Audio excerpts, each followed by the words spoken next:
I've completed my job. That's why we want to rehire you. It's out of the question. And what would be the reason for your refusal? Family.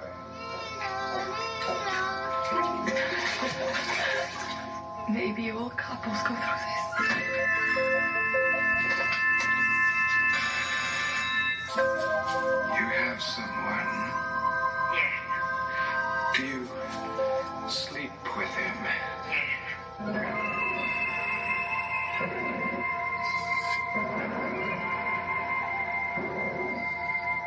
How long is it gonna last? I don't know. When I'm away from you, I think of you as an animal or a woman in possessed, and then I see you again, and all this disappears. You know, love isn't something you can just switch from channel to channel. Who is he?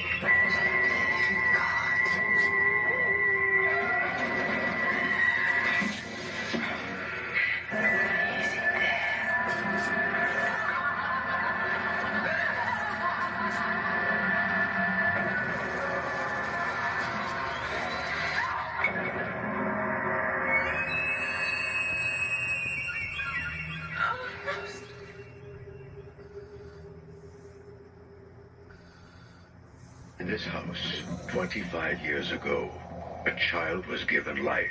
Donald, come here. He was raised in isolation, You're a bad boy. instructed in fear, You're evil and you must be punished. imprisoned by a tormented mind, Your father let you do things like that, but he's gone now. and baptized in flames. Now, he has come of age. His suffering has ended, and ours is about to begin. You hear that, old lady? I'll punish you again! If you would be spared from the fury of his vengeance, whatever you do, don't go in the house. Suzanne! Corridor by corridor, he lures you inward towards insanity. Stairway by stairway, he draws you closer to madness. Oh, God! And soon, he'll share the terrifying secret behind this door in the room of steel. Help me! Ah! Only don't go in the house if you value your sanity. Don't go in the house if you believe in evil. Don't make me do anything bad, Mother.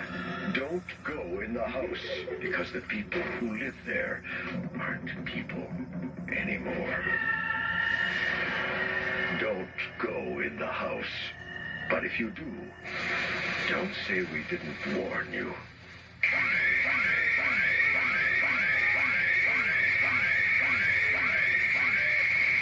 Don't go in the house.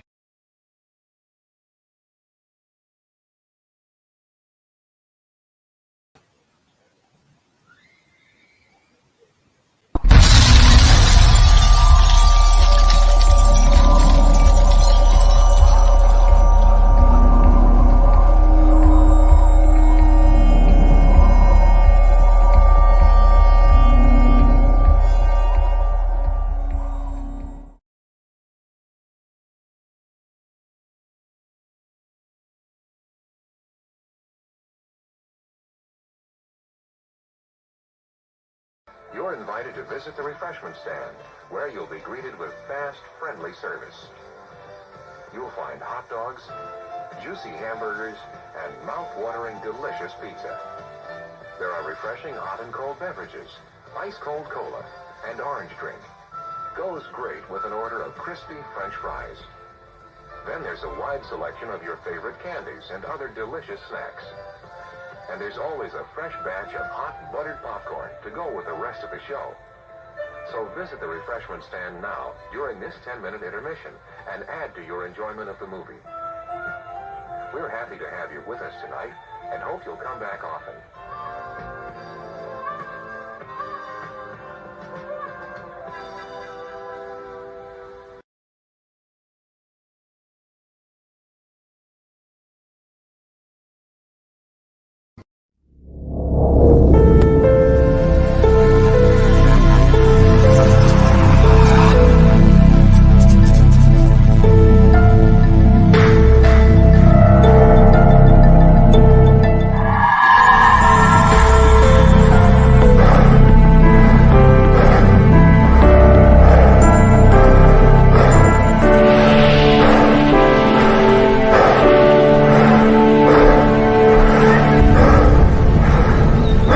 Because I am agoraphobe and you are not.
Right. Yes. What is We that? are I live, ladies and gentlemen.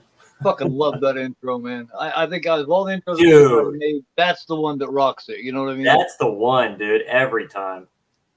That music is just so weird. You know what I mean? I was Right. playing low for music. I come across that and I was like, Just like the What sad is- intro where you hear the piano, dude. That's just good. You know, you hear the Yeah. breathing and stuff like that. We're just ready to go.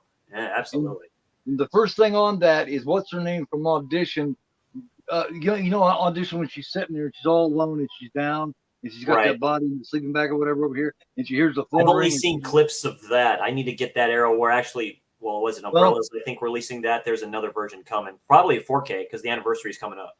Well, it's like she's sitting and she's waiting, right? And she's all hunched over like this, and the phone rings, and you can tell she's been waiting because she just goes and smiles, and that phone rings. And that's Right. the first scene from that, and it's like, oh shit. I've seen And that. It's like, yeah, they do that like their top 100 or whatever like that. Everyone's like going, something's in the bag. You see something move in the fucking bag. You're just Yeah. like, shit. All That nicey movie- nice, and then she just takes out the string or whatever that is and does something really, really bad. It looks like she's sawing something. We kind of know, but yeah.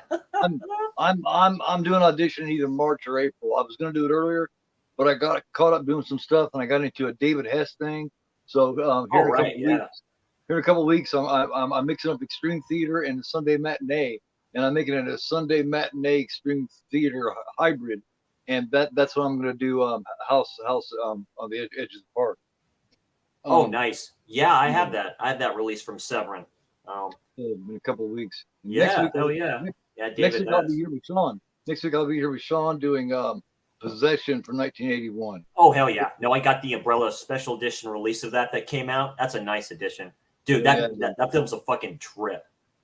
That's like a bunch of these directors. Like you take Cronenberg, you take Lars von Trier, you take David Lynch, and they all just collab, and you get that film. I mean, it's like 3 different endings, 3 different films. Yeah, that's trippy. I love the Sunday matinee. I love the round table that I do. I love the Monday and the wrestling stuff that I do, and all that stuff and the uploads or whatever.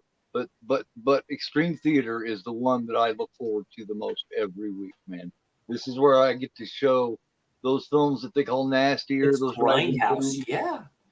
There's no limit. The only thing I won't be showing here is a triple X porno. That's the only thing that won't happen.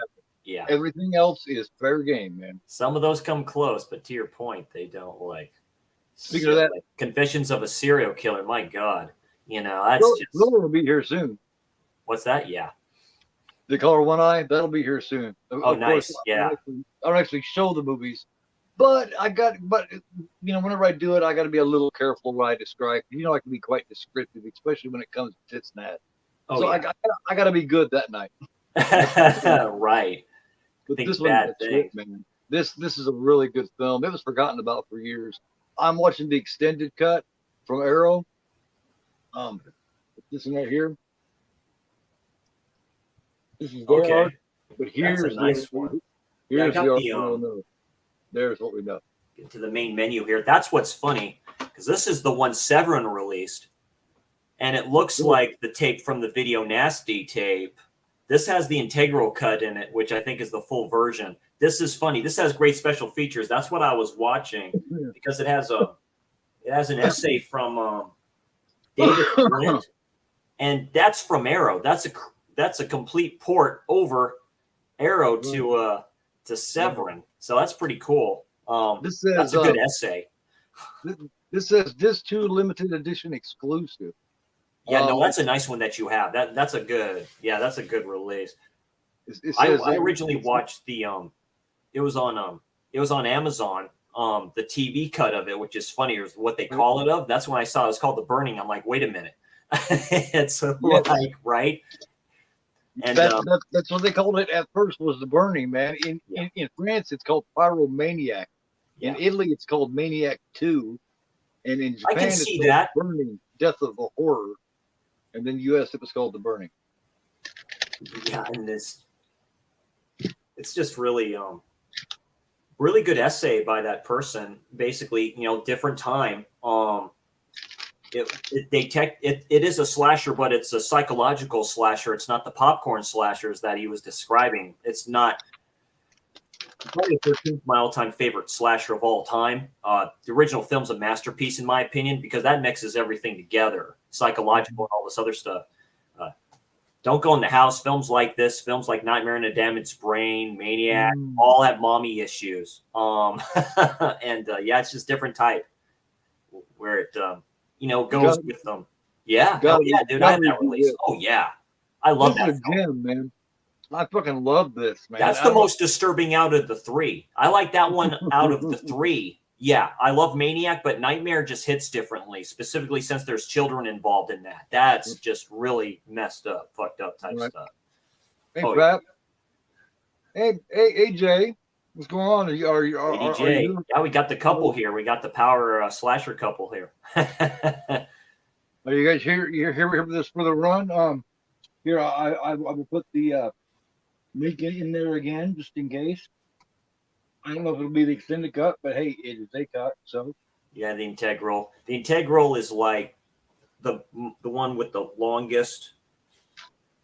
Yeah, 92 minutes. The TV cut is 90 minutes. Theatrical is 83 minutes. Damn, they cut the shit out of this. I can get it, but. So tonight will be the 92-minute cut for me. Yeah. I've never sit and watched the entire 92-minute cut yet. So I haven't either. Like I said, it's just the TV cut for me, so they censored out like a lot of stuff, but it still hits the same way. You still hear the screaming and all that other stuff too. So, yeah, this fucker. You talking about mommy issues? This takes a whole new level. It's great. Yeah. Same type of thing with Maniac, which I think Maniac kind of took from that because it was made a year after. That's funny too, where you point about The Burning. The Burning came out in 81, but this film didn't come out over to the States until like 86, I think they mentioned. Like it got released then. That's kind of crazy. It was released in November of 79 in France, and then they released it in March the 28th of 1980 in the U.S. briefly, And then in West Germany, it came out October 3rd, 1980. And then it had a video release in West Germany in May of 81. And then finally it got over here in like 87 and 86 and shit like that. Barely missed the main kind of list of the video nasties, even though it was prosecuted. But, you know, just the director, too, this is the only one he did like this. He didn't do anything else kind of like this, which is kind of, you know, interesting, right? Yeah, these dudes at this time. When somebody does something like that, to me, that tells you it was something personal. When they do something like this one time, but everything else is it's like always personal. Oh, yeah. This release, too, has a good, basically, they call them grindhouse trailers and stuff like that. So basically, every trailer in here starts with don't. Like, Vinegar Syndrome released it. Now I'm going to have to check that out because I have it. Don't answer the phone. Don't go into the basement. All this other stuff, too. Don't be afraid of the dark. Don't look in the basement, I think, is a gem. And I think it is such a crime that they have not released that on something on a really nice label yet. I remember Don't Be Afraid of the Dark, the original Don't Be Afraid of the Dark, because that was later on, but that's still, the original Don't Be Afraid of the Dark hits fucking differently. Yeah. Don't Look in the Basement is so crazy, man. But I just want one that's nice. I want one good boutique label to grab. I can see Grindhouse doing it. I'm surprised they haven't. You know, it's such a good show, but it's so hard to look at. You know what I mean? Because it just looks like shit. Grindhousey but like really bad, almost like Last House. But Arrow did a great job with that restoration for Last House. But if somebody gets it, don't fix it too much. I want to see, because you got to get that really low budget. I don't want to take that away. I just want them to clear it up a little. Yeah, just a little bit. Just sharpen. Yeah. But there's the there's the code. Doing good. Hope well. Thanks. Nice team up. Hell yeah. Always cool to hang out with Chris. The last time we hung, we did Dawn of the Dead, and that's the first view of that. And I think we got a new Dawn of the Dead fan here out of it. Oh yeah. I don't know how Tom Savini's best role he ever played acting. I took John Steele. John Steele had never seen Pieces, and by the time it was over, he was like, "That is badass." I said, "I told you, dude." Pieces is a masterpiece. You can't deny Pieces. Pieces is the shit, dude. Pieces is great. Damn. Yeah, Christopher George. I forgot he did Graduation Day. I think that was his last film before he passed. That's why I was so glad to finally get my hands on this.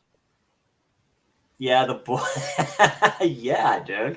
That's great. You just can't get that shit anywhere. I can't open the damn puzzle. And I want to so bad. Here, I'll cover up the boobs and all.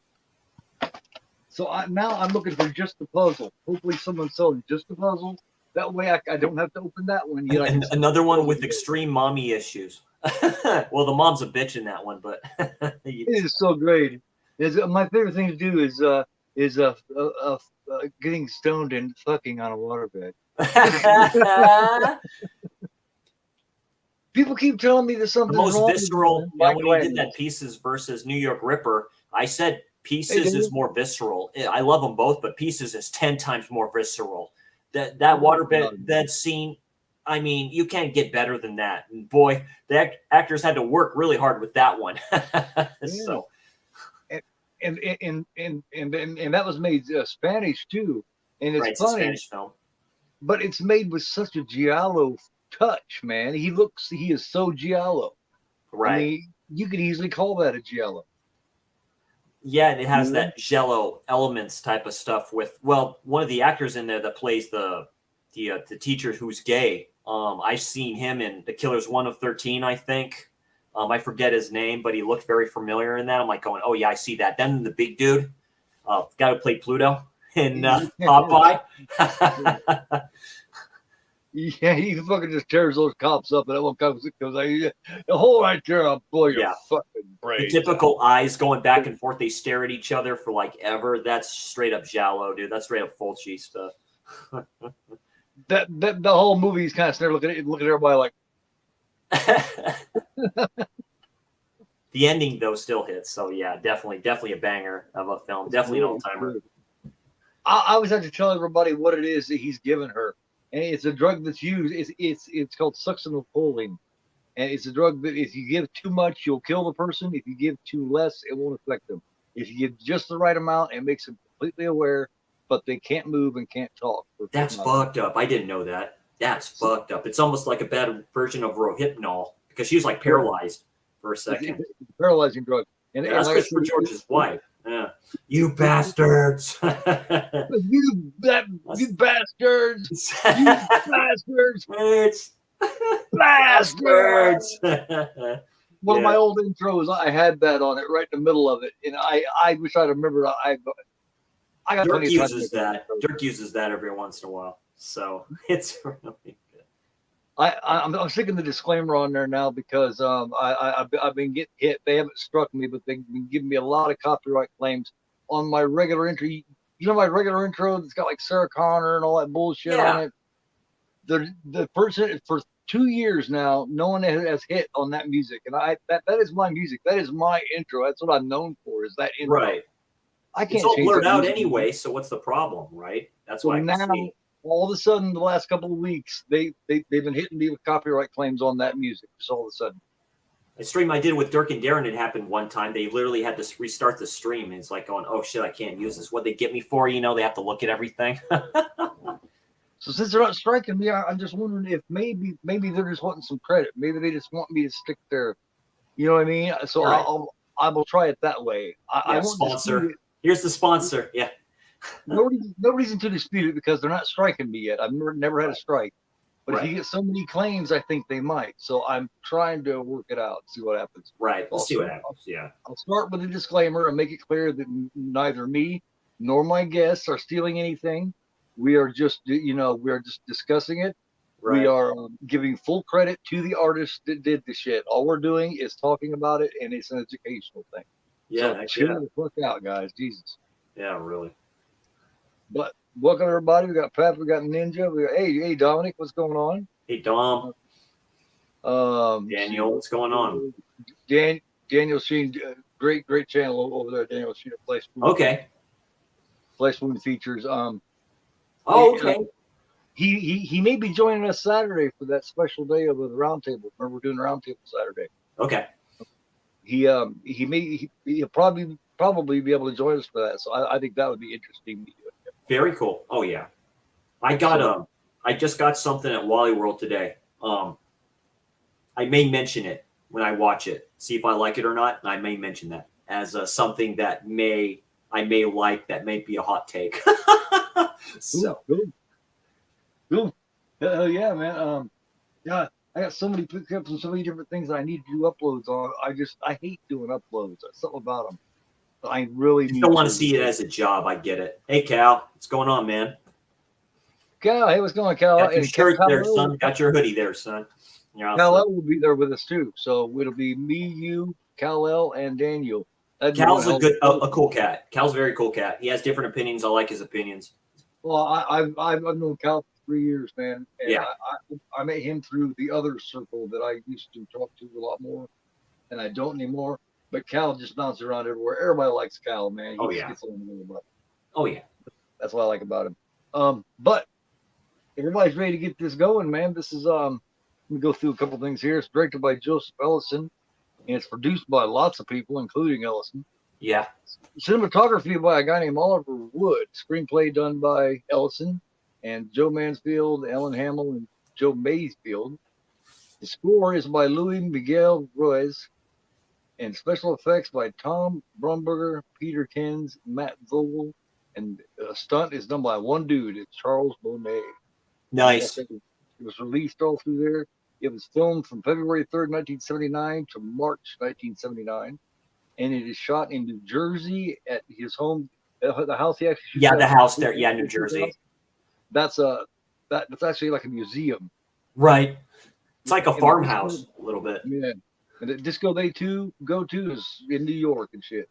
The main guy, Donnie Kohler, is played by a dude named Dan Grimaldi. And his buddy that keeps trying so hard to get him to do shit with him and stop being such a fucking weirdo. Piece of shit dad with his kids, wife beating. Yeah, he's this fucking weird guy. We'll get to that. Let's go have a good time, man. They're played by Robert Carnegie. But yeah, he wants so badly to hang out with this weird fucker, but this weird fucker, you know what I mean? I never seen anybody try so hard to hang out with this guy. And he's the only one that likes him. Yeah. Because he's fucking crazy. Since everyone else was doing it, just going to show some quick love for My Bloody Valentine. So I have the Arrow Steelbook release of this bad boy, or the Scream Factory one for this. So this came out a few years ago. It's a good release, good Steelbook there. I originally got it and originally saw it with this guy right here, the DVD special edition. Got this at Wally World a long time ago. And I haven't seen this film in years.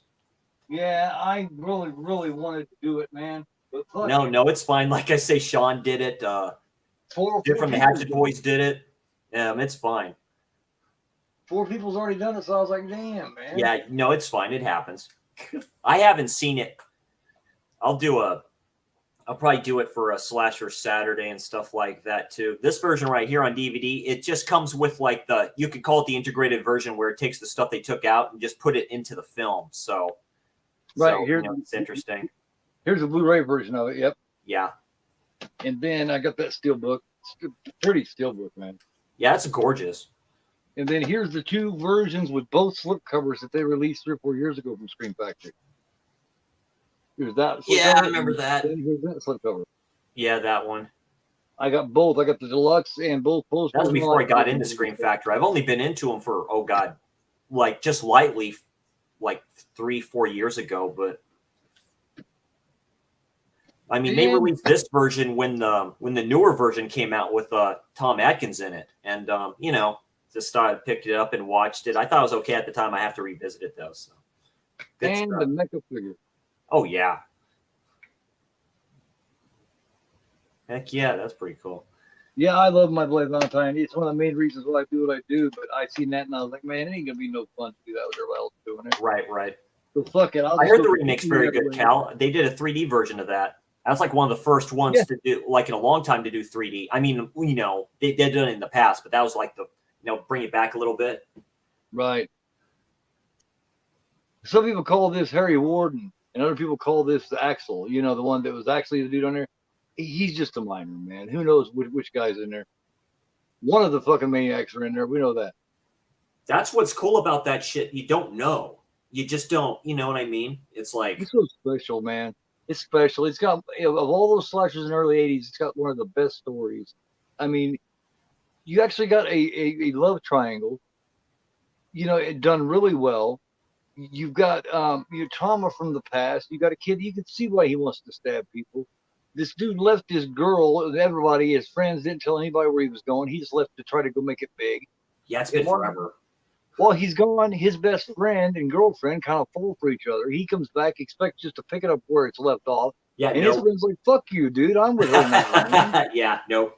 I can understand Axel's side, man. It's like, who the fuck do you think you are, dude? She's mine now. He'll have no fury with the slasher scorn. So but it is, she still loves TJ, the original. That's the problem. Yeah. She's still in love with him. She cares about Axel, but she's in love with TJ. So Axel's kind of fucked there. He's gonna end up empty-handed, regardless. So yeah, good story, great movie. I may wait a couple months and do it just for the hell of it. But since everybody was doing that, I decided to go over and do Don't Go in the House and all of its craziness. Oh yeah. So if everybody is ready, give us the thumbs up. If you're ready to get going on this, we'll get going. Bullshit and do commentary on it and cut up like we always do. Oh yeah. So if everybody's ready, let us know. I don't want to stretch out too late for you guys. I already made it late. I apologize. Yeah, I won't even get into the. Oh my god, nobody died or nothing. Nobody died. I'll put it that way. But it does. But what did happen did suck bad. Yeah. But I will keep that to myself. It just sucks, man. Every time I'm really excited about something jumps in there and goes blam, and it's like, fuck. It's happened before when I've gotten called in for work and I'm like, shit. It's like, that comes kind of first and other shit like that. Real life gets in the way. So. I'm literally heading down the hallway, coming to my room to come in and let you on the stream and start this fucker. And halfway down the hallway, it's like, what? Yeah. Life's great, isn't it? It is. All right. Well, shit. Do this. I haven't seen anybody disagree, so fuck it. We'll go with the slow countdown here. Let me make sure I got everything set. I'm working, changing on my room here, so soon you guys are going to see a completely different background. That looks great. Yeah. But it's been going on. I've had the same one. You guys need to see some of my original one sheets and shit. You need to see the other side. I'm very egotistical about that. Yeah. I want everybody to see my stuff. This is cool. This has got original mono on it, man. Oh yeah, no, I love that kind of original stuff. Which is great. I love original mono. All right, man. You ready for the countdown, Chris? Oh yeah, let's do it. Cool. 5, 4, 3, 2, 1. Let's do Don't Go in the House right now. Start out with a FVI, Film Ventures International. Turbine Films. Okay. Hey. My goodness, yeah. And now I got Turbine Films. I'm actually yeah, that's still so good that it just says The Burning because that's what it was originally called. That fits this film. It fits the film. You know. That's what they're calling it here is The Burning. It's not even saying Don't Go in the House. No, that's just kind of like it's like Nightmares, Nightmare in a Damaged Brain, right. Like all that stuff. I prefer Nightmare. Bay of Blood, Twitch of the Death Nerve, it's like name for a movie too, man. I love A Bay of Blood. I love A Bay of Blood. I did not think I'd like it as much as I done by the master. Dude, it's so good. Very first actual slasher movie ever made. The very first actual slasher, period. I can see that. The first campy one. I heard Peeping Tom is kind of like very proto slasher. Right. And a lot of them have the elements, but I mean that has all of them. It had so many that so many other movies stole from it immediately. A lot of giallos in the late '60s and early '70s were proto slashers. I mean, look at Torso. That film's a masterpiece. Man, I fucking love Torso. God, Sergio Martino has got this eye for beautiful women. He always does the best looking women in his movies. Kind of like Argento. He has his own styles, but a different style than Argento. Oh yeah. Argento likes voluptuous. Like, yeah, I'll see you later, man. Thicker. Argento likes thicker, more voluptuous women. Not real small, but really, really curvy and really thick. Yeah. Boom, it blew up. That's a dangerous ass job anyway. Yeah, it is. That's funny. He just sits and watches him. It is kind of funny. He just sits there. He's like, whoa. He's just like infatuated with it. He's blown away. He's like, oh my God, wow, that dude's on fire, man. But yeah, somebody put it out for Christ's sake. Ow. Yeah, Genja, I love Dawn of the Dead 2004 is my favorite, my all-time favorite zombie film. I love Dawn of the Dead 2004. Directed by Zack Snyder and stuff like that too. I really do. I love that film a lot. Oh yeah, I have the Scream Factory Blu-ray for that, and that's a good transfer for that. So that's a good one. I have the DVD of that too. What are you doing with my baby? What are you gonna do with my baby, dude? That freaked me the fuck out. Yeah. You can see his point, man. You can see why he hit it, and why he was waiting for it like he was. You totally understand. He's just casually putting the shit in his locker. Regardless, that was his baby and the mother and his baby's mama. Yeah, and he was going to protect him. Of course, he's going to protect him. Yeah, I would.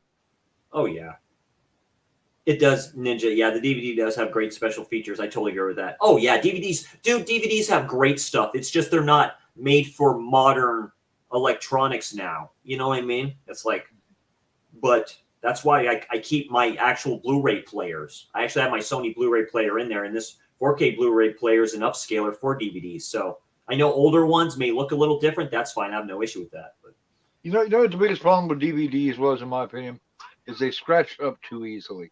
That was one of the biggest upgrades they made with Blu-rays. They put the extra coating on there. It's very rare to get one that will not work. I only have one that doesn't work, or it does. It freezes up at the start of it, and that's its follow. That's It Follows, the original studio release. It does that at the first like 10 minutes. And I'm like, shit. So I got the I use the digital code off of that, but right. DVD just seems to scratch so much easier. It does. And it's so agitating. But at the same time, you could have a bunch of nasty scratches on it, and it worked perfectly. Yet you get another one, it's got one little scratch on it, and it fucks it up. It's like original PlayStation discs. Original PlayStation discs. You could dip those in fucking water, and they'll play. They will play. You can play your games on it. It's crazy. Depends on where it is and how. Yeah, you need a good upscaler. Yeah, to Cal's point. Like HD DVDs and stuff like that. John Doe Juggalo, aka Jeffrey, he has a shitload of those. I still buy DVDs because there's still certain things that they won't put on Blu-ray yet. Me too. I mean, if they're cheap enough too, it's like, why not? I mean, God, go to the Goodwill, dude. You'll find a bunch of like dollar DVDs and stuff like that. That's how I got Manhunter, Anchor Bay release of Manhunter. Pawn shops will sell them for 25 to 50 cents a piece. Yeah. Found like sealed copies of DVD versions from Best Buy of The Day After Tomorrow, which I like as a disaster film, lenticular cover one, and Black Hawk Down. Those are not getting opened. A couple of years ago, I showed up at a pawn shop. It was the Easy Pawn in Anderson, a few miles down the road. Yeah. I just popped in, and someone had just sold their whole collection. And it was somebody who had good stuff, and they had taken really good care of them. I spent $80 in there on those that day, but I walked out with a box full. I mean, they were like 50 cents a piece, and I'm talking nice shit, like triple disc in them, fucking special editions, fucking seasons of fucking sitcoms, all kinds of good shit, man. Blu-ray. Yeah, to Cal's point with wrestling and DVDs and stuff like that. Survivor Series is the last WWE DVD, and that's it. They're not going to do any more of that. Yeah, that's the last one. I saw that at Wally World today. I saw that there. I was almost tempted to get that, but, you know. So the last thing you're going to see on DVD is CM Punk making his return to wrestling, only to get injured and be out of WrestleMania. It's crazy. Yeah, Black Market Crook smiled, though. Then it's like, bullshit, because they're really good at making nice packagings and shit now. Like there's on eBay and shit, there's several different people that make really nice slip covers, like nicer slip covers than what you get from the companies that are making a killing on there, man. Oh yeah. Oh, Cal, one of these days I'll do a stream or do a video and show off my WWE and DVD collection and one WWF. I have the set that was released, I think, in 2006. I bought each one of those where it kind of looks like a collage on there and shit like that. Like it ends with WrestleMania 20, so it starts with Royal Rumble, then WrestleMania 19. Yeah. And then just goes kind of past that up to Survivor Series, I think. So that all depends, Russell. But if it's going to jail or not, the feds are going to jail. But they haven't turned it into a criminal case yet. After the civil case is done and all that, then we'll see what they're going to do. Yeah. But there's definitely a lot of crimes committed on those allegations. Saw the case with damn, that's tragic. Ashley Massaro. I forgot about her. I forgot she hung herself. I mean, that's bad. That's very sad. Yeah, that's it. That's it, Cal. Yeah, the 2003 DVD set. Shit. They're starting to talk about a lot of fucked up shit all of a sudden, man. They're starting to tie in a lot of wrestling. It's almost funny because I have WrestleMania 20 on DVD. I have that on DVD. I mean, I'm not giving that up. I know. But shit. Who you see on that pay-per-view and who is not here anymore for one circumstance or another is like scary. The shit like the Eddie Guerrero, the with the heart thing, the Bray Wyatt, they're a lot of shit's starting to get investigated right now because of how suddenly and how weirdly they died of heart. With Huber, it was COVID had something to do with that. So they're unfortunately, he got taken to the hospital. Wouldn't that be fucked up, man? Yeah, that's the Benoit one. That was the anniversary. That was Brock Lesnar versus Goldberg, which was a complete shit show because they're both on their way out. They totally fucked that one up. That's when Brock, after the match, he flips off everybody. And Stone Cold stuns his ass. Yeah.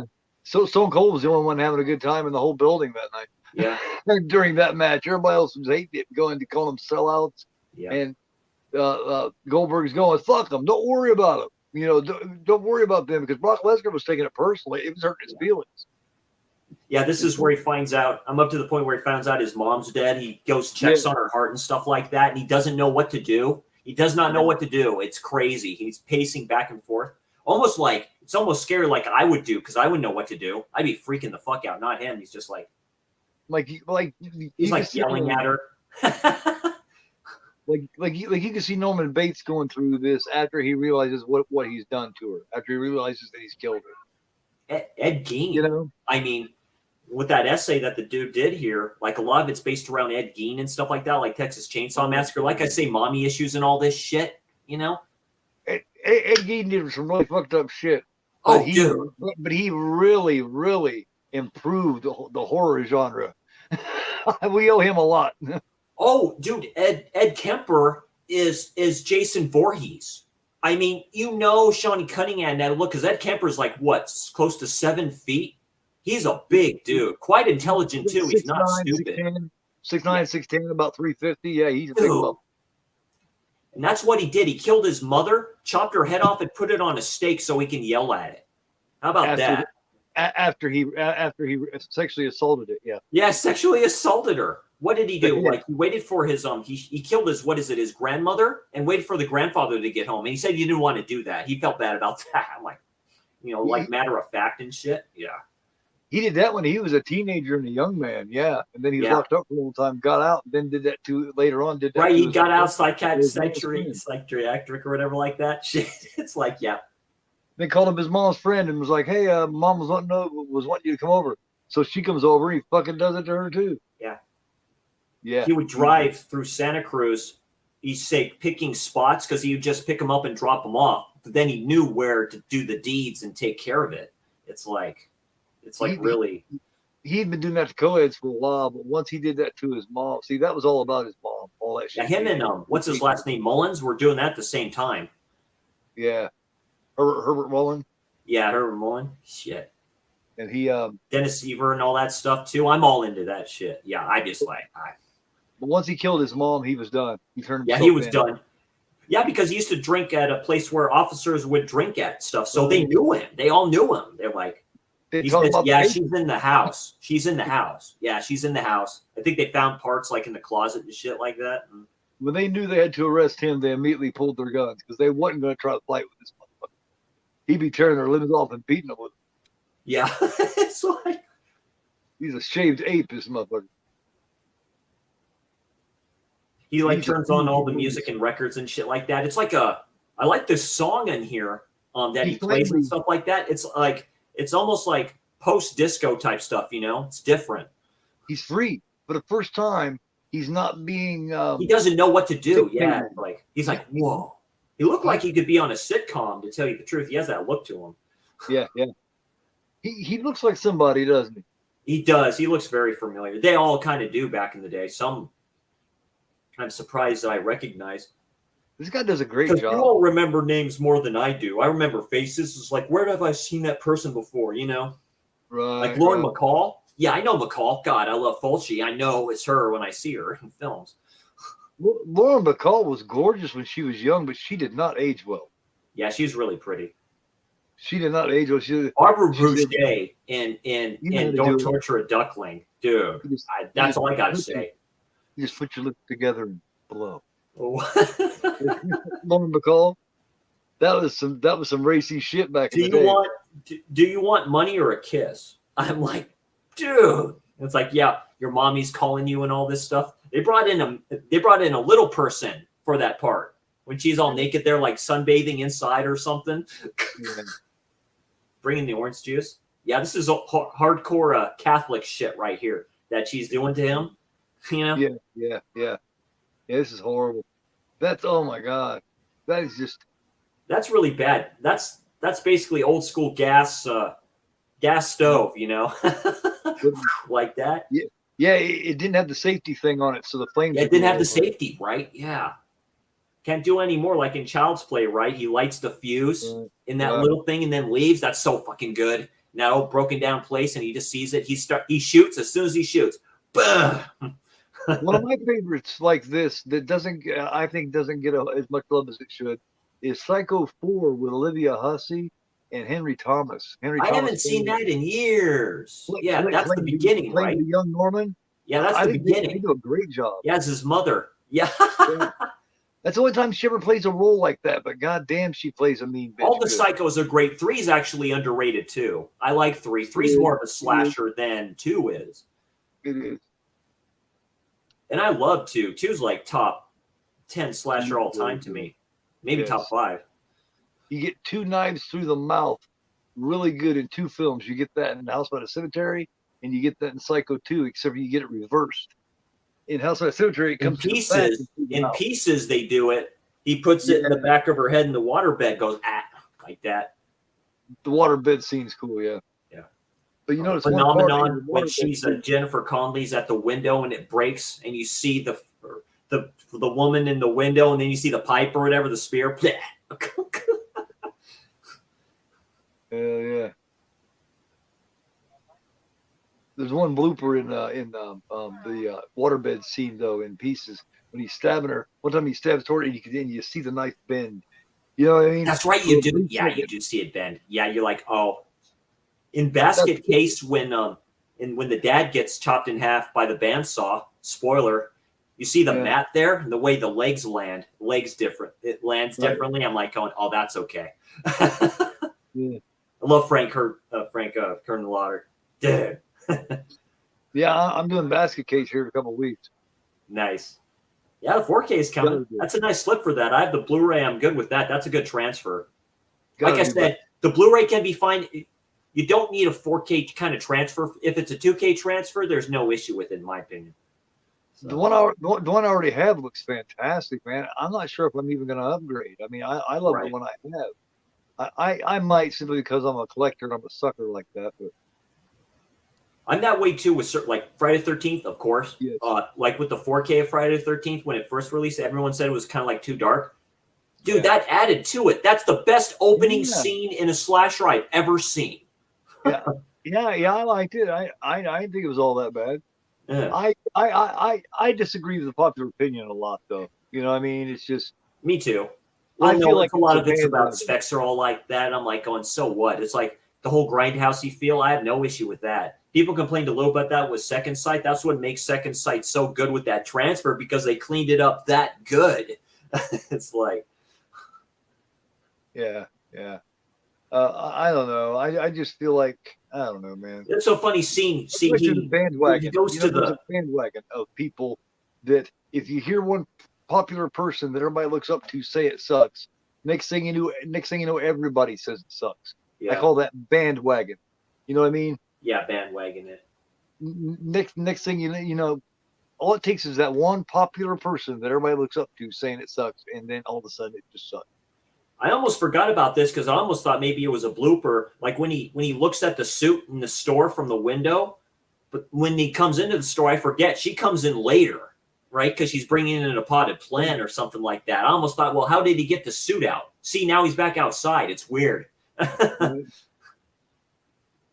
So now I kind of see what he did. He took the suit, he went, put it in his truck, he came back for it.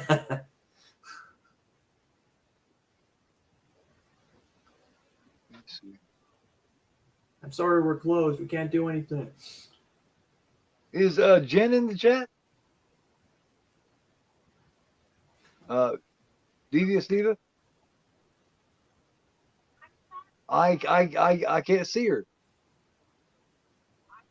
I didn't see her either. Maybe it was just get quick, and I kind of scrolled up. I couldn't see it either.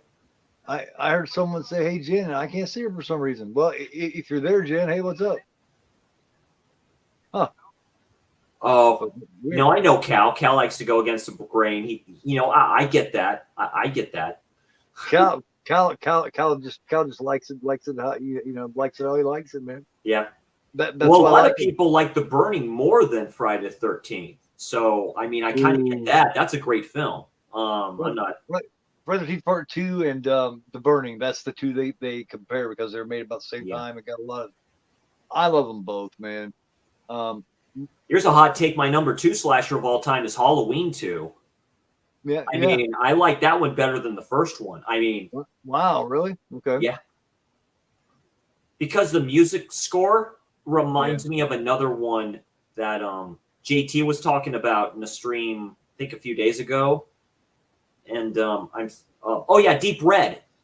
The score from Goblin, and you listen to the score from Goblin with the score from Halloween, dude, they sound a lot alike, specifically 2. And 2 is more of a slasher film to me. I mean, that hot tub scene or something like that, where he rings up the heat and he just dips that head in there over and over again. That's deep shit.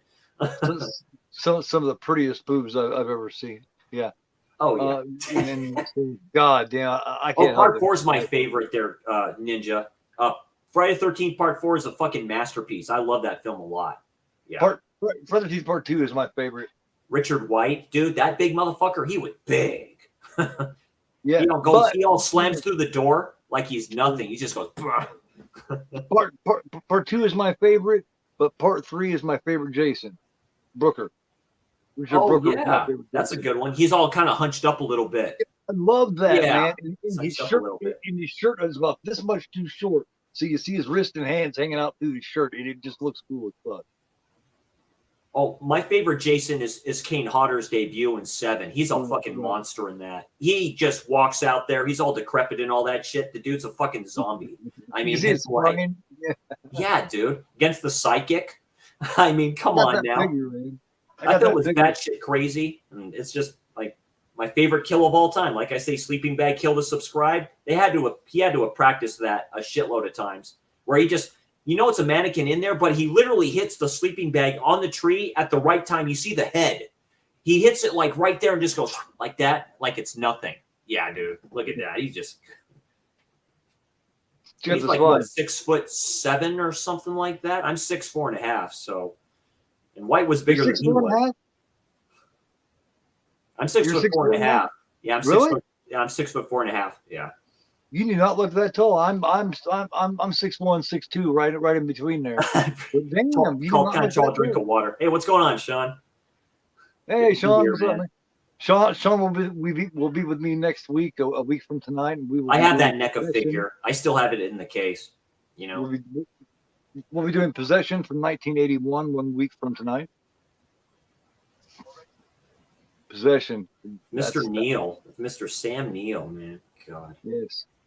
And she is just... With that film, the scene in the subway, what do you make of that scene with all the milk? The milk turns to blood. How does that happen?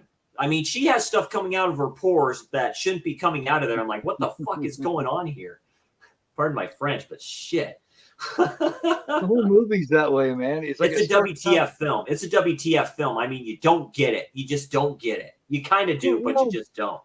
It starts out, he's been working his ass off. He's leaving this place. He's not doing it anymore because he wants to spend more time with his family.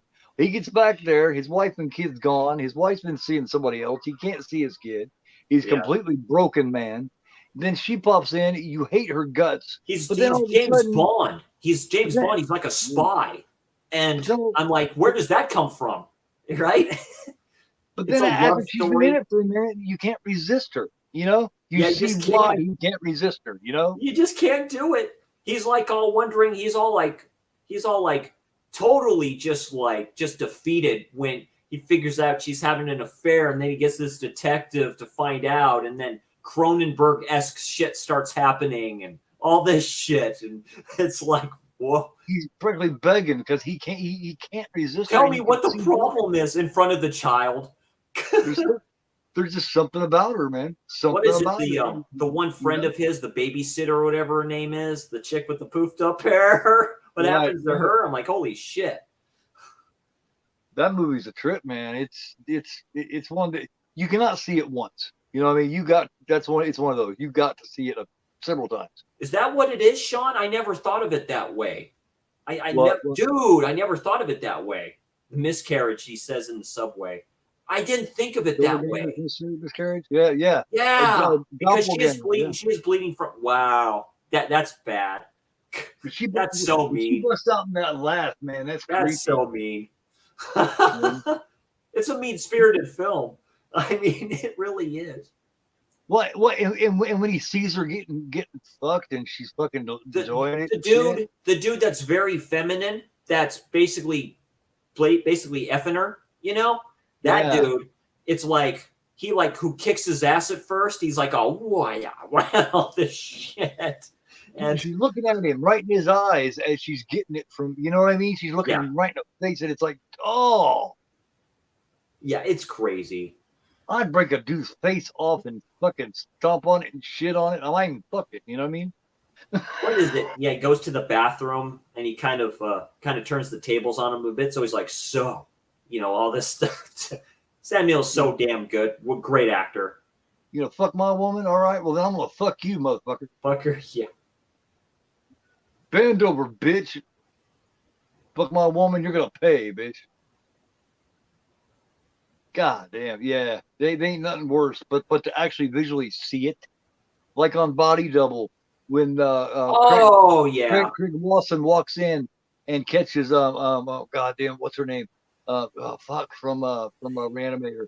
Fucking riding the dude and just loving this shit. Remember on Body Double? Right on Body Double, yeah. From oh god. I just did a stream with Dirk and Darren on that. On De Palma. Fuck. It's what's her name before she was known. The Frankie Goes to Hollywood skit still gets to me, like point for point. Relax, don't do it. Literally, it's a music video. It's so damn good. Damn, oh, that's right. That's kind of true, Sean. They don't show how she gets it out of the subway. You're right. It kind of cuts to something different. Yeah. Barbara Crampton. That's right. It's Barbara Crampton. Yeah, that's right. She's fucking a dude. She's just looking at him. I didn't know that was her. Loving that shit. He hears her and he's like, oh, cool. It's like she's having fun. Over the door, she's that was her. That motherfucker like crazy. I didn't even know that was her. God bless her. Yeah, God bless her. Great. That's the first time we ever see her. That's before we knew who she was. And then she did the Indian guy or whatever it was that looks like a fucking like something going on, like he's wearing a mask or shit like that. And it's like the dog that attacks him and all this shit. Then you figure out what's going on with that. That's a trippy ending. That's a typical Cronenberg ending for that film. That's one of De Palma's that a lot of people shit on his Body Double. And I don't see why. I liked it. Oh boy, you just took a vase and just bashed her upside the head. Barbara Crampton sure looked good riding that motherfucker, but I was like, damn. She didn't give two shits either. She's like, whatever. Once she seen him, you could tell she was like, shit, I'm caught. And he just turns around and leaves. I couldn't have done that. I'd have been stomping the motherfucker's face. And oh my God. I just don't know. She's all drawn and quartered here. Yeah, he's got her hanging in this room. He's thinking about it. He's all rocking on the rocking chair a little bit. He's just thinking about it, you know. He's like, he's got this room set up especially for this, man. He does, right? All the metal there. That's trippy. That's why he was off work all these days. He was making himself a room where he could just burn to death motherfuckers alive. Why? Because he's obviously fucking out of his mind. Because his mom burned him and until he has a conversation with the priest. The priest is funny. The voice for him is hilarious. I'm sorry. It's really good, but it's just funny. She's hanging there with them. And you know she's cold as fuck because that shit around her makes the room even colder. From Beyond. I haven't seen that one yet. I haven't seen Reanimator yet. But yeah. Really? Beyond was released. Ninja, or talk about doing a double header of it. Yeah, From Beyond. That was released by Vinegar Syndrome. I pre-ordered that when they sued that. I'm like, cool. Anything Lovecraftian, I'm all for. Because Reanimator, Herbert West, the Reanimator, that's the original story by H.P. Lovecraft. Yeah. Good shows, man. Good shows. Both of them, the first two, Reanimator and Brighter Reanimator, they're equally as good, too. The Beyond is basically Lovecraftian because it has the Book of the Dead in it. They call it the Book of Enoch, so you know. That kind of reverses shit because Herbert West is kind of the guy, the antagonist in. He's Frankenstein, yeah, basically. But in From Beyond, he kind of plays the other side, and then Barbara Crampton is they kind of switch. It's kind of weird. But yeah, me and Jason from me and Ninja are talking about doing a double header. Nice. I'm going to do Reanimator and he's going to do Bride. It's like about a year ago I did Demons and he did Demons too. Nice. Ginja Ninja is awesome. He does good minute reviews, I think they're called, or something like that. Really cool shit. He's one of my actual best friends on here. You know, I mean, you have acquaintances and shit on here, people you get along with, and then you have your friends that you build up over years. And I got probably 3 or 4 really good ones of those that I've known for a long time. This is good kind of practical effects for this, even though they messed up a little bit when he puts the stuff on her. When he pours the stuff supposedly over her, he doesn't pull it over her hair. You notice that? It's just there. That was good because you could see her body underneath the fire. Yeah. They had to put like a suit. They had to put a suit or something on there or something there to do that. Or practical effects are pretty good the way they do the screen. Because you know there's no CGI happening there. Yeah. So it's all practical, effects with the camera and shit like that. Yeah, they do a little trickery, but there was no CGI. They couldn't afford that shit. There's no way, not in this show. But they did. I did know reading the Giallo book I'm reading, Blood and Black Lace. Mario Bava used it was like a toy train or something like that for one of the cameras and shit like that to get that feel, from the ground. I'm like, that's badass, dude. Got work with, man. Yeah, I'm looking forward to you covering Shock.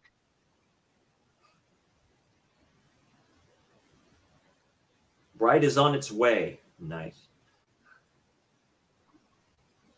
Curious to hear what you have to say about Shock or Behind the Door 3 or whatever.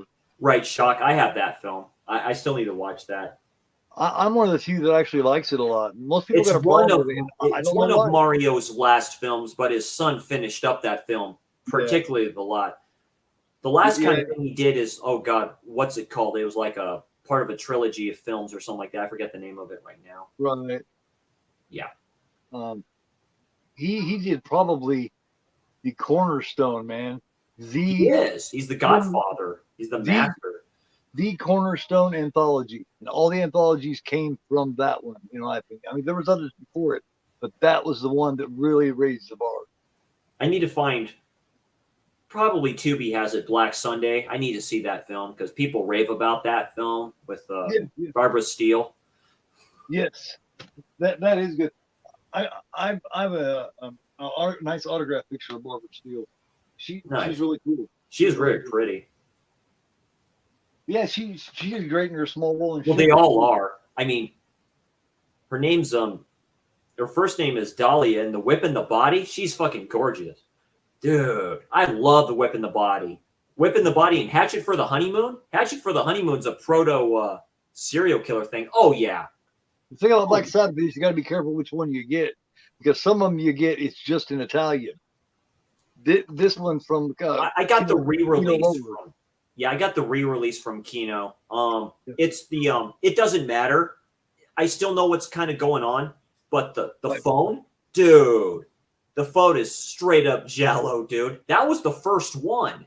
That was supposed to be the first. No, the Wordalac was supposed to be the first, and the phone was like the last, I think. Drop of Water is a good one. They're all great. I mean, that the first Wordalac's one, the greatest, one of the best vampire stories I've ever seen. I mean, that's really anything scarier than that fucking old woman, man. I remember seeing it as a kid going, holy shit. I wouldn't take anything from that woman. And Boris Karloff, man. I didn't know how good of an actor he was. To tell you the truth, I didn't until I saw that. What a great actor he was. Holy shit. What a great actor. Karloff? Oh, yeah. Have you ever seen The Body Snatcher from Karloff? I have not. Just the scene in the Wordalac where he goes, let me see my grandson. Give me my, he all sits on his lap, kisses him and shit. I was like, holy shit. Man, in my opinion, one of his best performances, man, is right here, The Body Snatcher. It is fucking great. Nice. Great performance from Karloff, man. Karloff could do anything. Karloff could do anything. I know Criterion released Targets. I heard that's an interesting film with him in it. He talked about Lugosi. And they was talking about what made him better in Lugosi. And he said, well, I don't know that I'm better. I just, I made sure that I was able to speak proper English. He said that's where Lugosi made his mistake. He never learned he was Hungarian. Good English. He was Hungarian, yeah. Yeah. He said if he'd worked harder on that, he could have been a bigger star because everything he said sounded like Dracula. That's the funny part because he is, from from that area of the country. So people thought, yeah, that's what Dracula sounds like. No, he's not. No, it's not. It's because he's, from, he's Hungarian. And like the Count from Sesame Street, right? 1, 2, 3, and all this stuff too. So 1, 2, 3.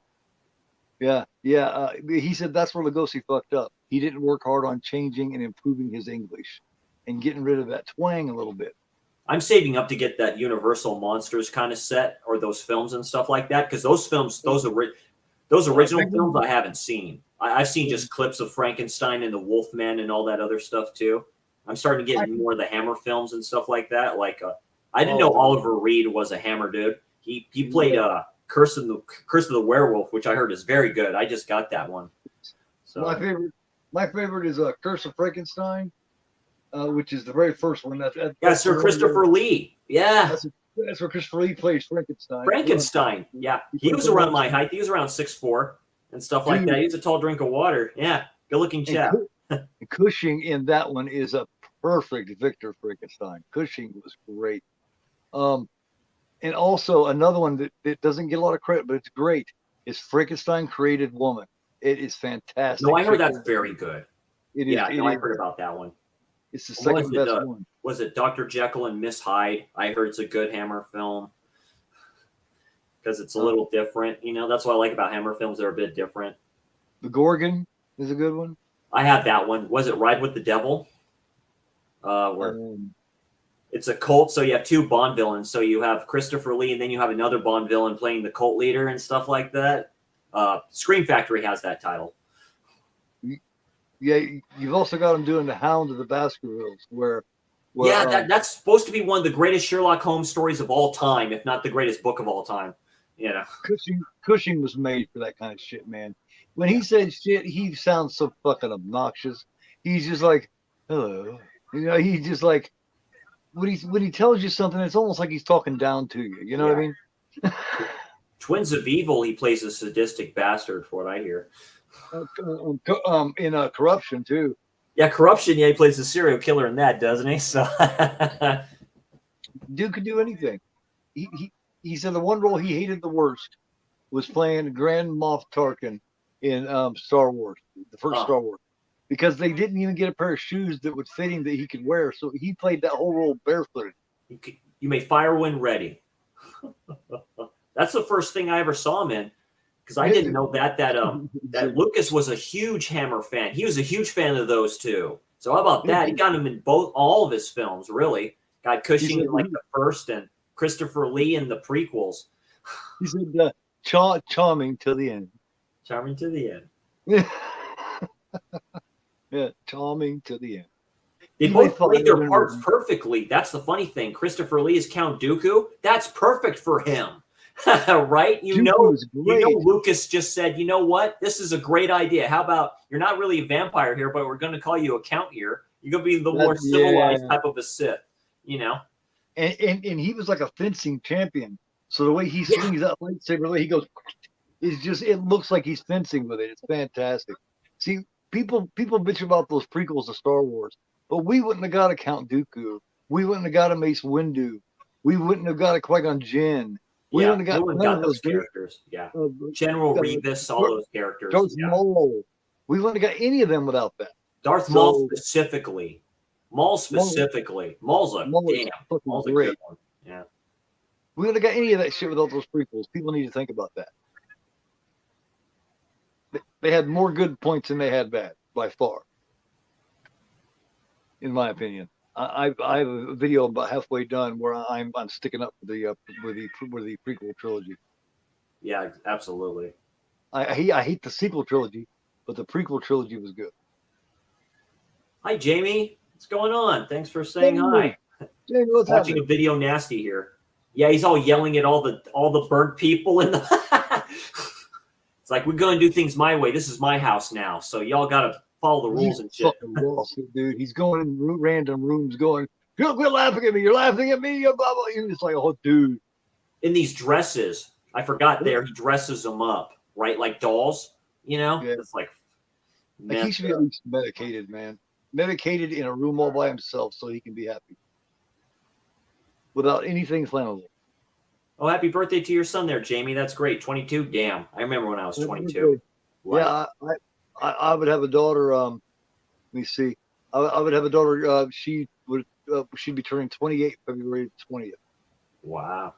She passed away back in 97. I'm sorry about that, Keith. Yeah. No, it's all right, man. She had a lot of problems. She was a month away from being 3. But I That had happened with my cousin. That was one of the newborns that he had. Unfortunately, the son that he had didn't last too long. Unfortunately, like that. I went to that funeral as a child. Yeah. She was born with hydrocephalus. Okay. Yeah. And she a lot of, but I had to get it together and take care of shit because I had a 4-month-old son I had to take care of. So I had no choice, Right. Yeah. I mean, do you have hard time watching like original stuff like Pet Sematary or any of that shit? No. No, like that one? Yeah. Like when the little boy gets rain. Yeah. That's kind of Engaged? rough. Yeah. I think that bothers everybody though. Yeah. Oh, that scene is like cinema history. Like, horrible. he sees his life flash before his eyes. That's crazy. I like the remake for that too. That's a hot take. I like the remake to Pet Sematary. They just changed it up with the children. So they did but I didn't mind that. It's more darker.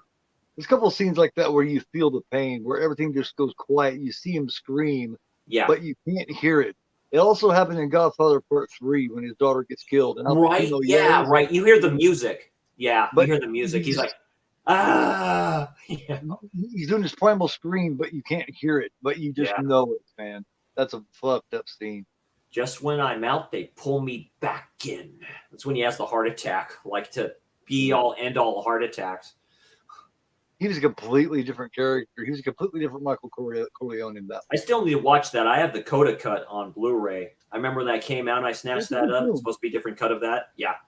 It's a good film. It's different. If you're expecting anything like the first two, you're going to be disappointed. Right. Well, no, because I remember looking at the scene where he's all talking to like the bishop or whatever it is of what the family wants to do, Right. Yeah.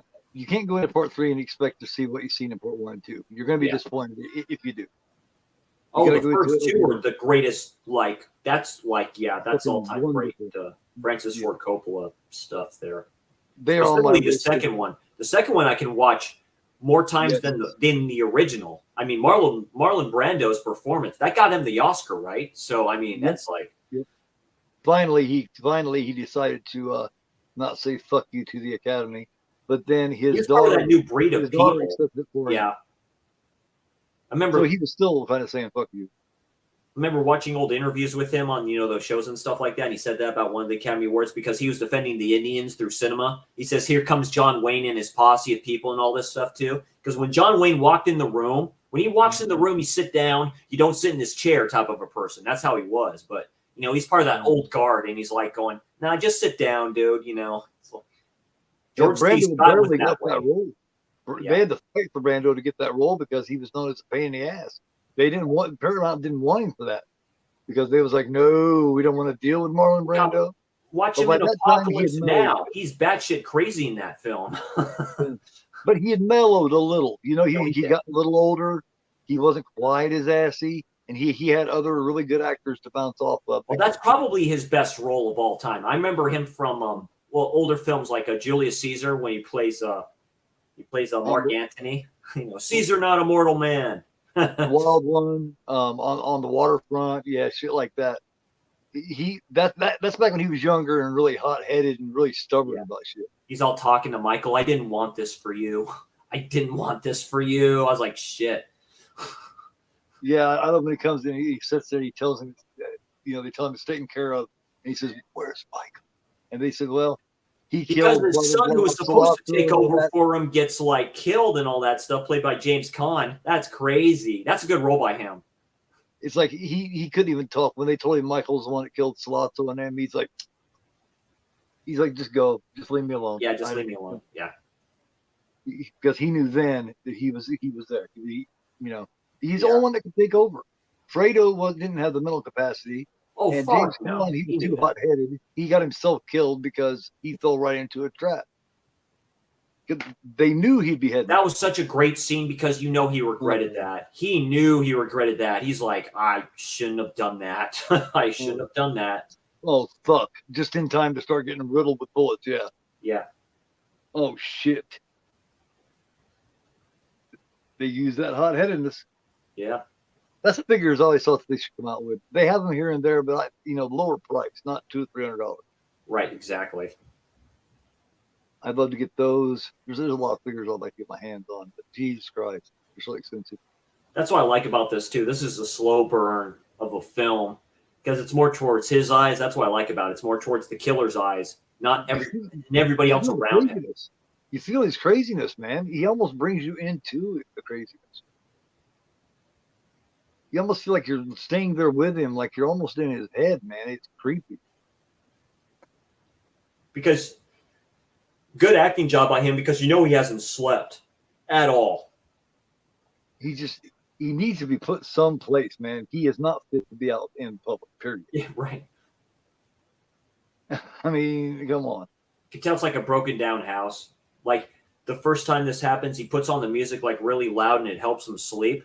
I have that issue because I have tinnitus, so I have to listen to certain sounds because it's not as bad. It's not half as bad as it used to be, to where you'll constantly hear humming and shit like that. Right. That's too much metal in my earbuds and shit. But I like that shit loud, but it can't be blaring. It has to be loud, but it can't be the cheap speakers loud. It's got to be the good speakers loud. Have you seen that Dario Argento documentary on Shudder yet? The new one? No, not yet. Oh, you'll like that. It's on Shudder? Cool. Yeah, it's on Shudder. Yeah. Excellent. It's almost perfect. They just don't get into some stuff. They don't talk about Daria Nicolodi a lot.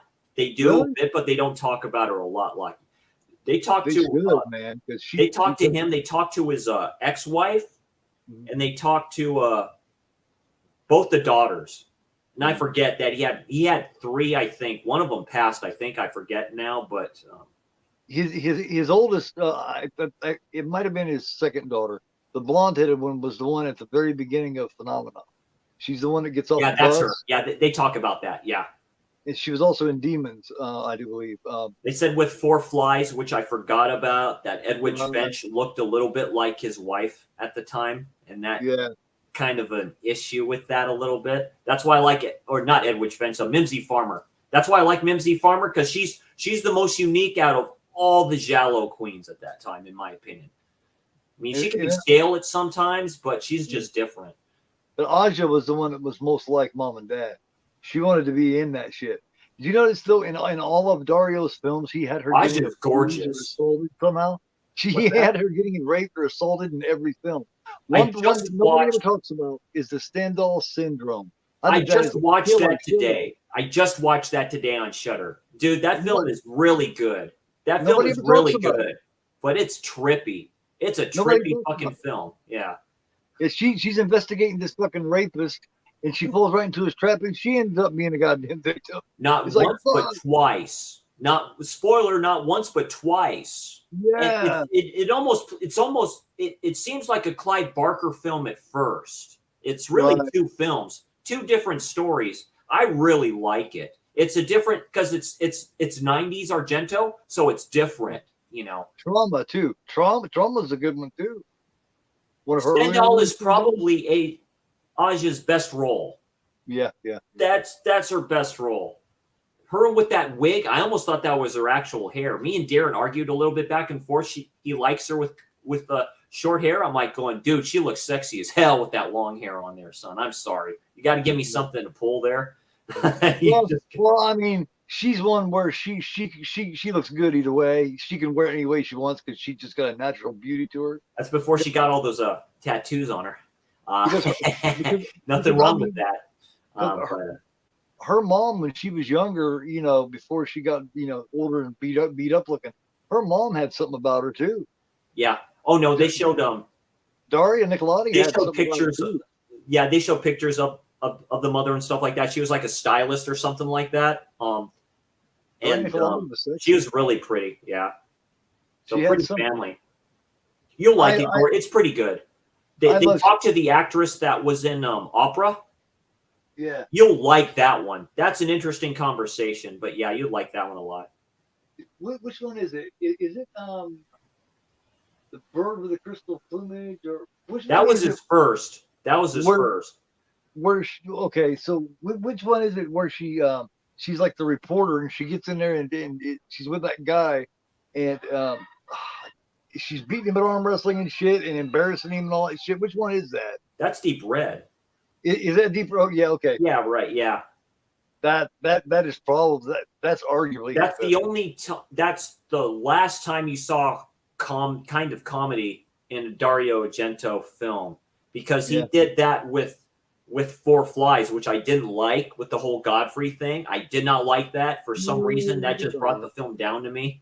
But other than that, Deep Red's a masterpiece. The opening scene, and they'll do that. The start of that documentary still gives me chills. I mean, dude, goosebumps. It's just so good. So, well, I mean, look at that. For about 10 years, man, he had The Bird of the Crystal Plumage. He had Cat o' Nine Tails, Deep Red, Phenomenon, the Animal Trilogy, Opera, Tenebrae, on fucking Suspiria, on and on and on through there, man.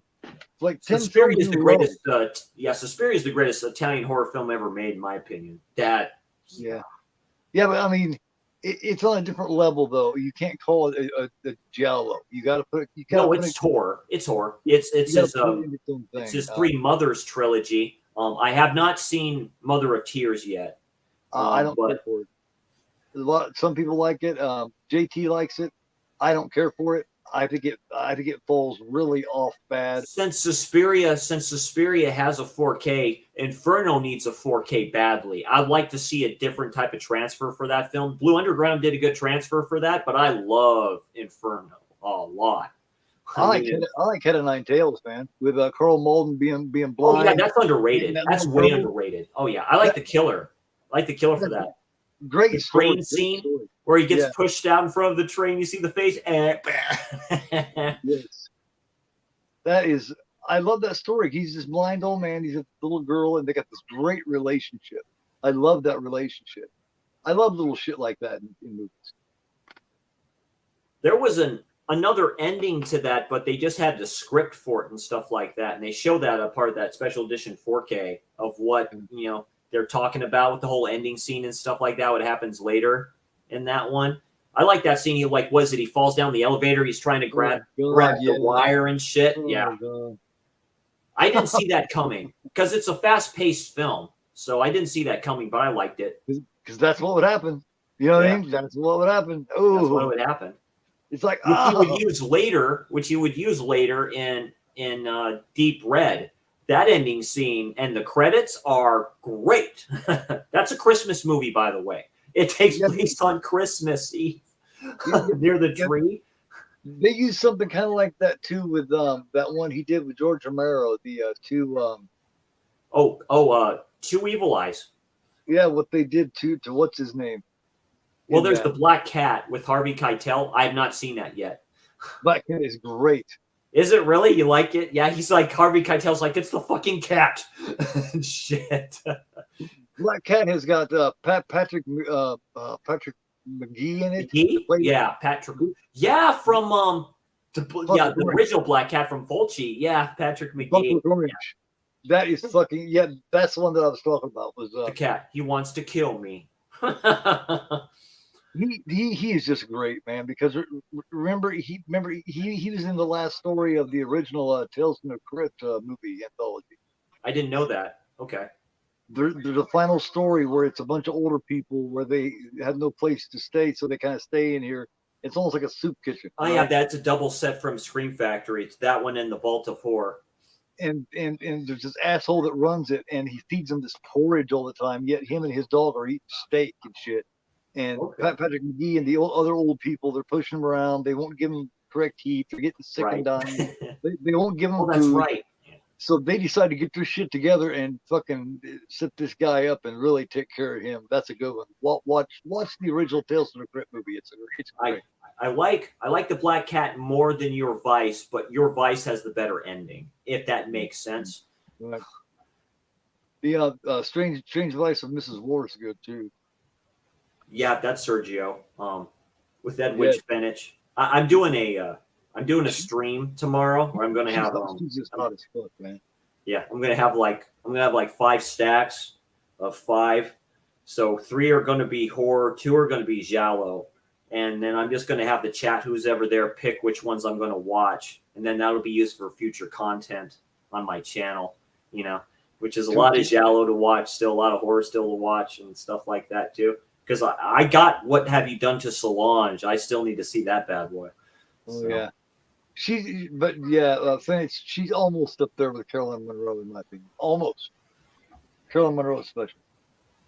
Is she your favorite? To me, it's right now. It's Barbara Boucher. I don't know. She's fucking hot. I'm sorry. But Caroline Munro, man, she's got such an elegance to her. She's a Bond girl, right? Yes, she's also in a Sinbad, I do believe. And of course, Maniac. She just got a fucking elegance to her. The way she and then what was it called? The last horror movie, aka Maniac 2, which is kind of like a spoof.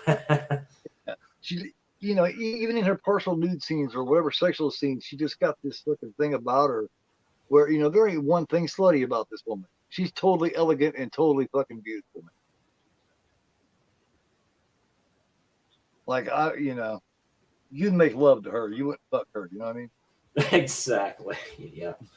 You know, No, you're right. No, that's very true. You know, I am. That scene from Stendhal Syndrome where her cop buddy, I call him a simp. He comes in and stuff like that. He goes, it's so funny. He's like, I want to make love. I want to make love and all this shit. And then she goes straight up like, oh, you want to fuck me, huh? And all this other stuff too. Turns him around and stuff and starts giving him the business with the hand. I'm like, dude, look at this shit.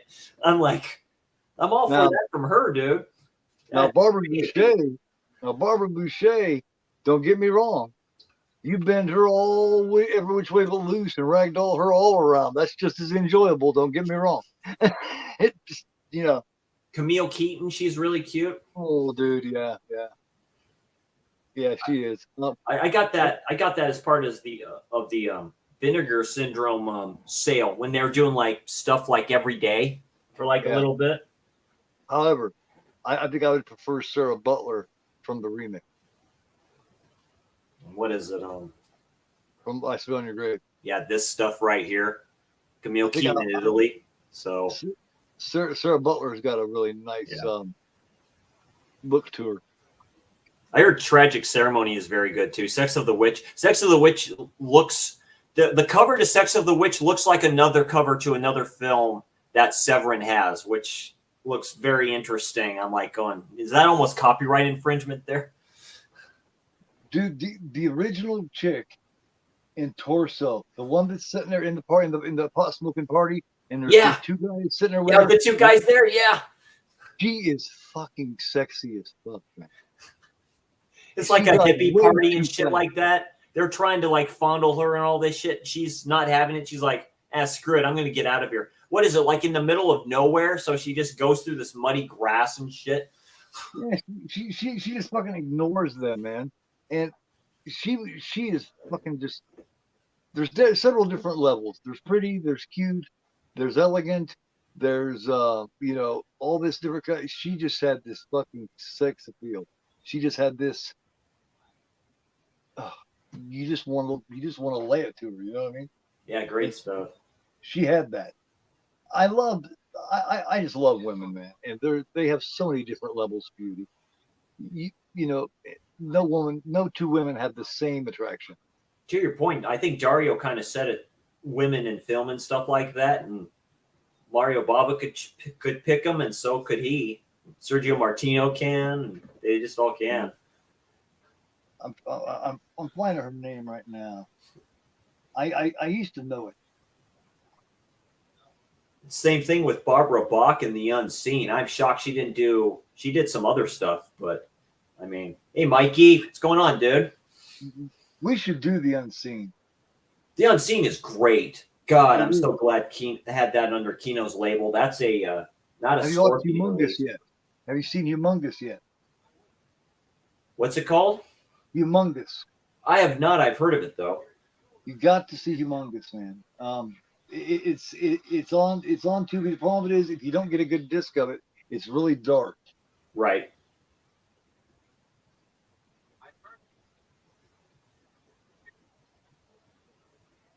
Love shit like that. I like. I saw it a few months ago. I have the Severin of it. Absurd is a masterpiece of a film. Greatest Halloween 2 ripoff I've ever seen. This might be her, Conchita Eroldi. This is funny. He's all blessing his mother and shit like that. His burnt up corpse on the chair. He's like blessing them all with like holy water. I forget he steals it from the church or something like that, and he's all blessing the flipping corpses. Yeah, sorry. We haven't done more of a commentary on the film, man. But I think it's just that me and Chris haven't done a whole lot together yet, and we're just bullshitting like friends. Yeah, we're just enjoying the film.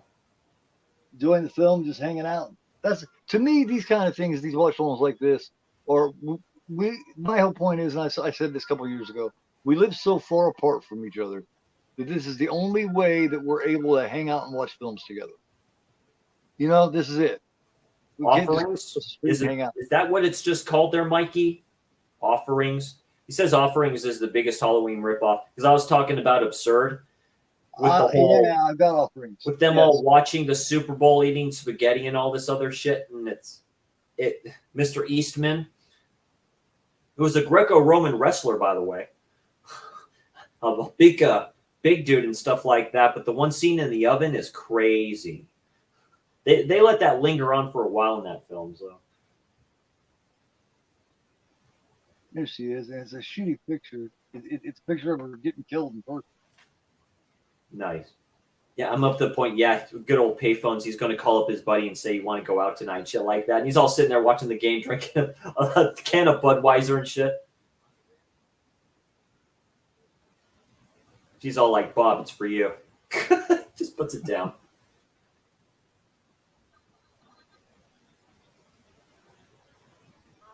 Love the color coordinated phones, like a yellow phone. Those are neat.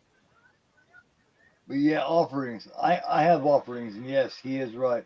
Hey, what's up, Mikey? How you doing?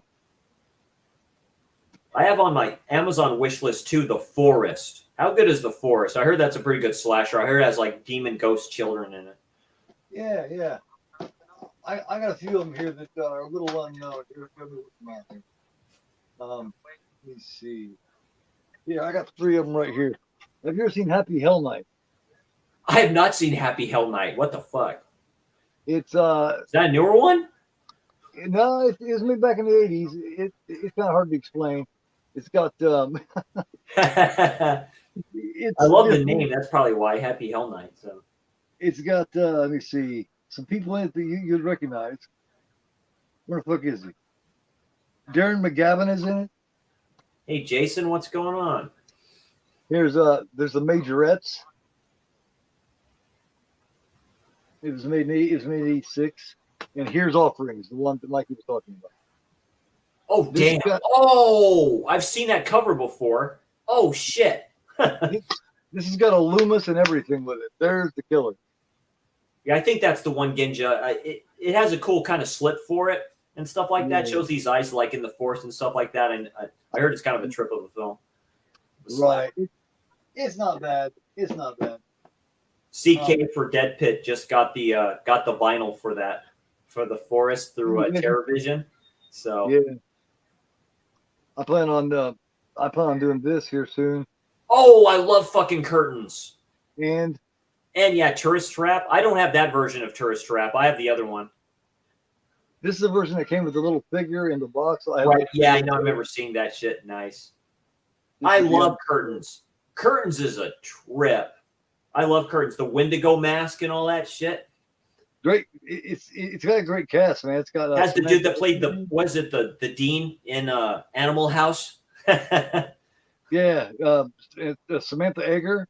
It's even got Lane Griffin that was in Black Christmas. Black Christmas.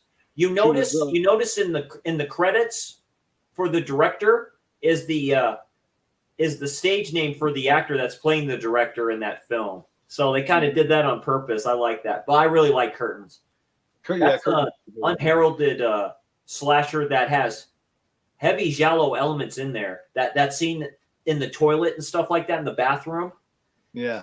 And she starts freaking out about that shit. Yeah. When you all watch it, you can tell, like, one of the dudes falls through the window in the most unique way I've ever seen. Like, from one spot to the other, you know? So. Yeah. Neither one of those have I ever done either. I've never done any of those. I advertised I was going to do a Tourist Trap, but the one I was going to do Tourist Trap with Jen, but she canceled, and I was going to go ahead and do it without her, but I decided to go ahead and wait and see what happens. And see what happens. Yeah. I haven't seen Tourist Trap in a minute. That's a trip of a film. But I kind of wanted to get to it before everybody else did. You know what I mean? I don't want it to be a thing where 3 or 4 people do it in a week or two. Yeah, Full Moon released that. That's one of my only Full Moon releases that I have.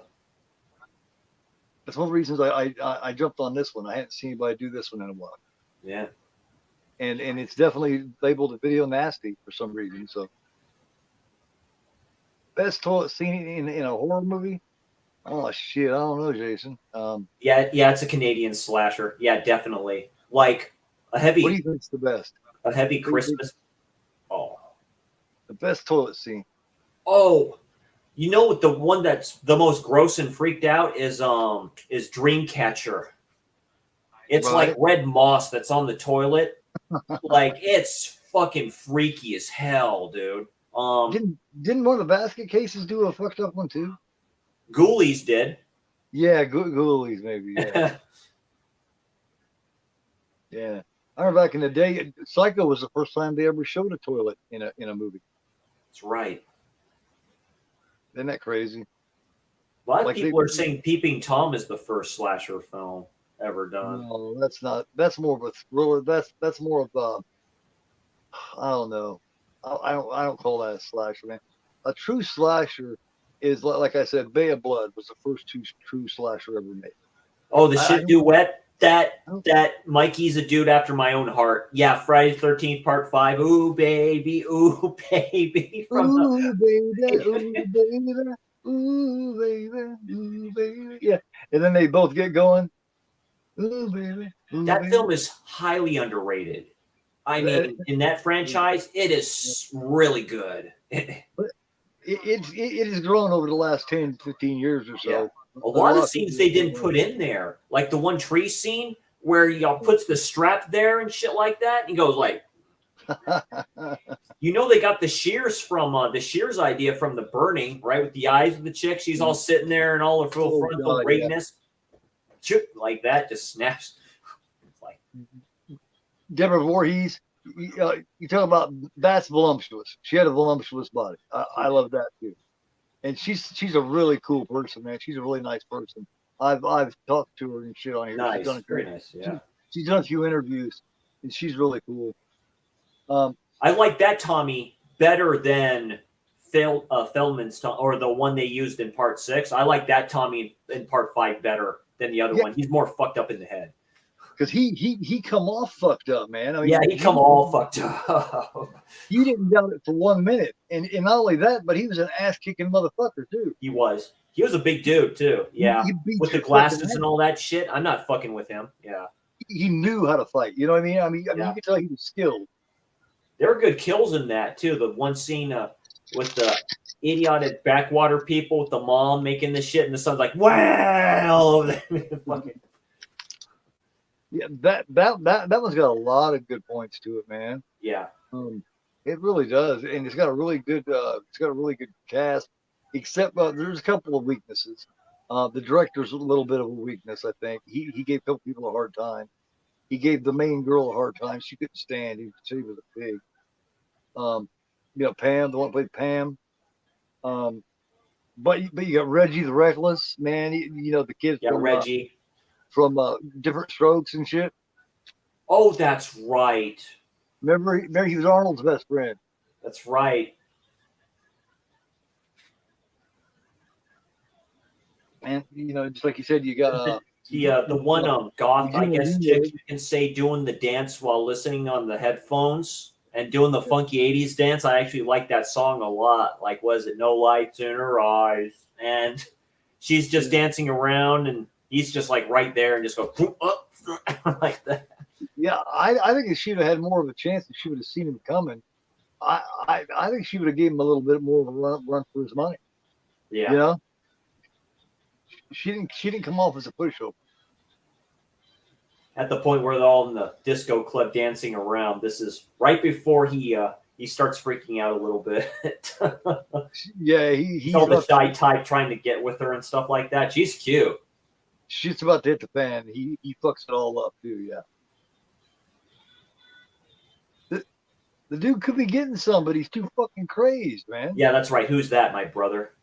It's like, dude, will you please chill and get some ass, you idiot? Yeah. Be a normal dude and get some pussy, please. Stop being a fucking nuts. You have to be nuts all the time. The big hair. Yeah. So this was completed filming a month. I was born in April 16th, 1979, and then this came out a little bit, few months after I think. Yeah, they filmed it from early February to like late March. Oh, that's right. Doing cocaine on the glass tables or the mirror tables. Yeah. A la Studio 54. They did that for a reason. Yeah. See yourself fucking sniffing that shit. That was just a regular thing back then. It was everywhere. Carver. I haven't heard of that one. The party drug. Yeah. For the original party drug.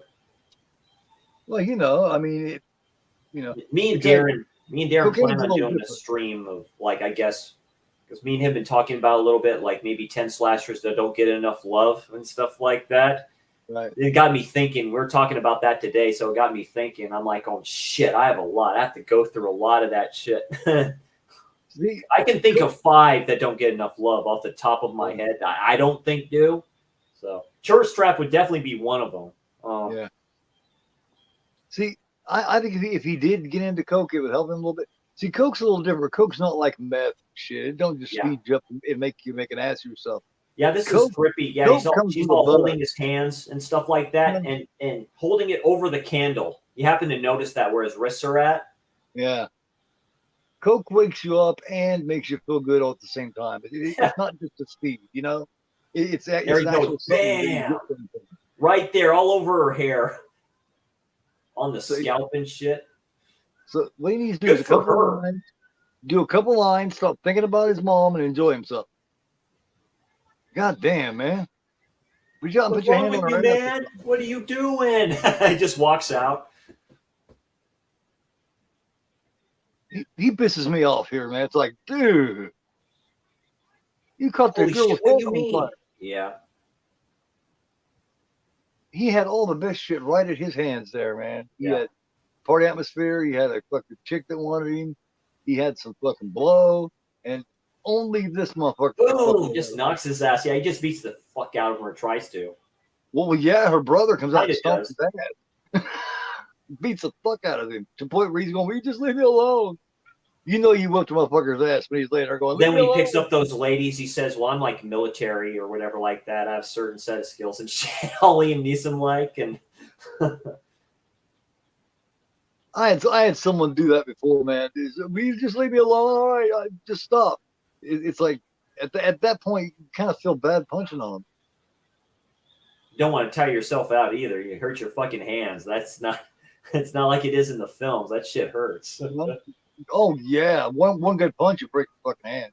What was it? Brian Dennehy in another film called Gladiator, the one dude that he's boxing him and stuff like that, and he puts his head down right here and he says, "Yeah, top of the head, hardest part," fucking busts his hand.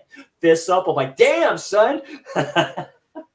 Yes, you got to punch right. You got to punch in the right place. Dome. Yeah, the dome's the hardest part right here. That's where the main thickness of the skull's at. You got to be hardcore with that. You don't punch with your fist into somebody's fucking head. Yeah.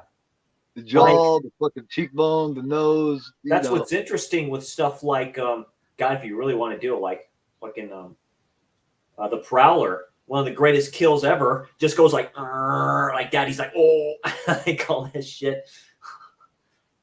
Sean's got a point. Nothing wrong with cocaine. It's the people doing it. That's something wrong with the right. Exactly. Coca plant used for chocolate.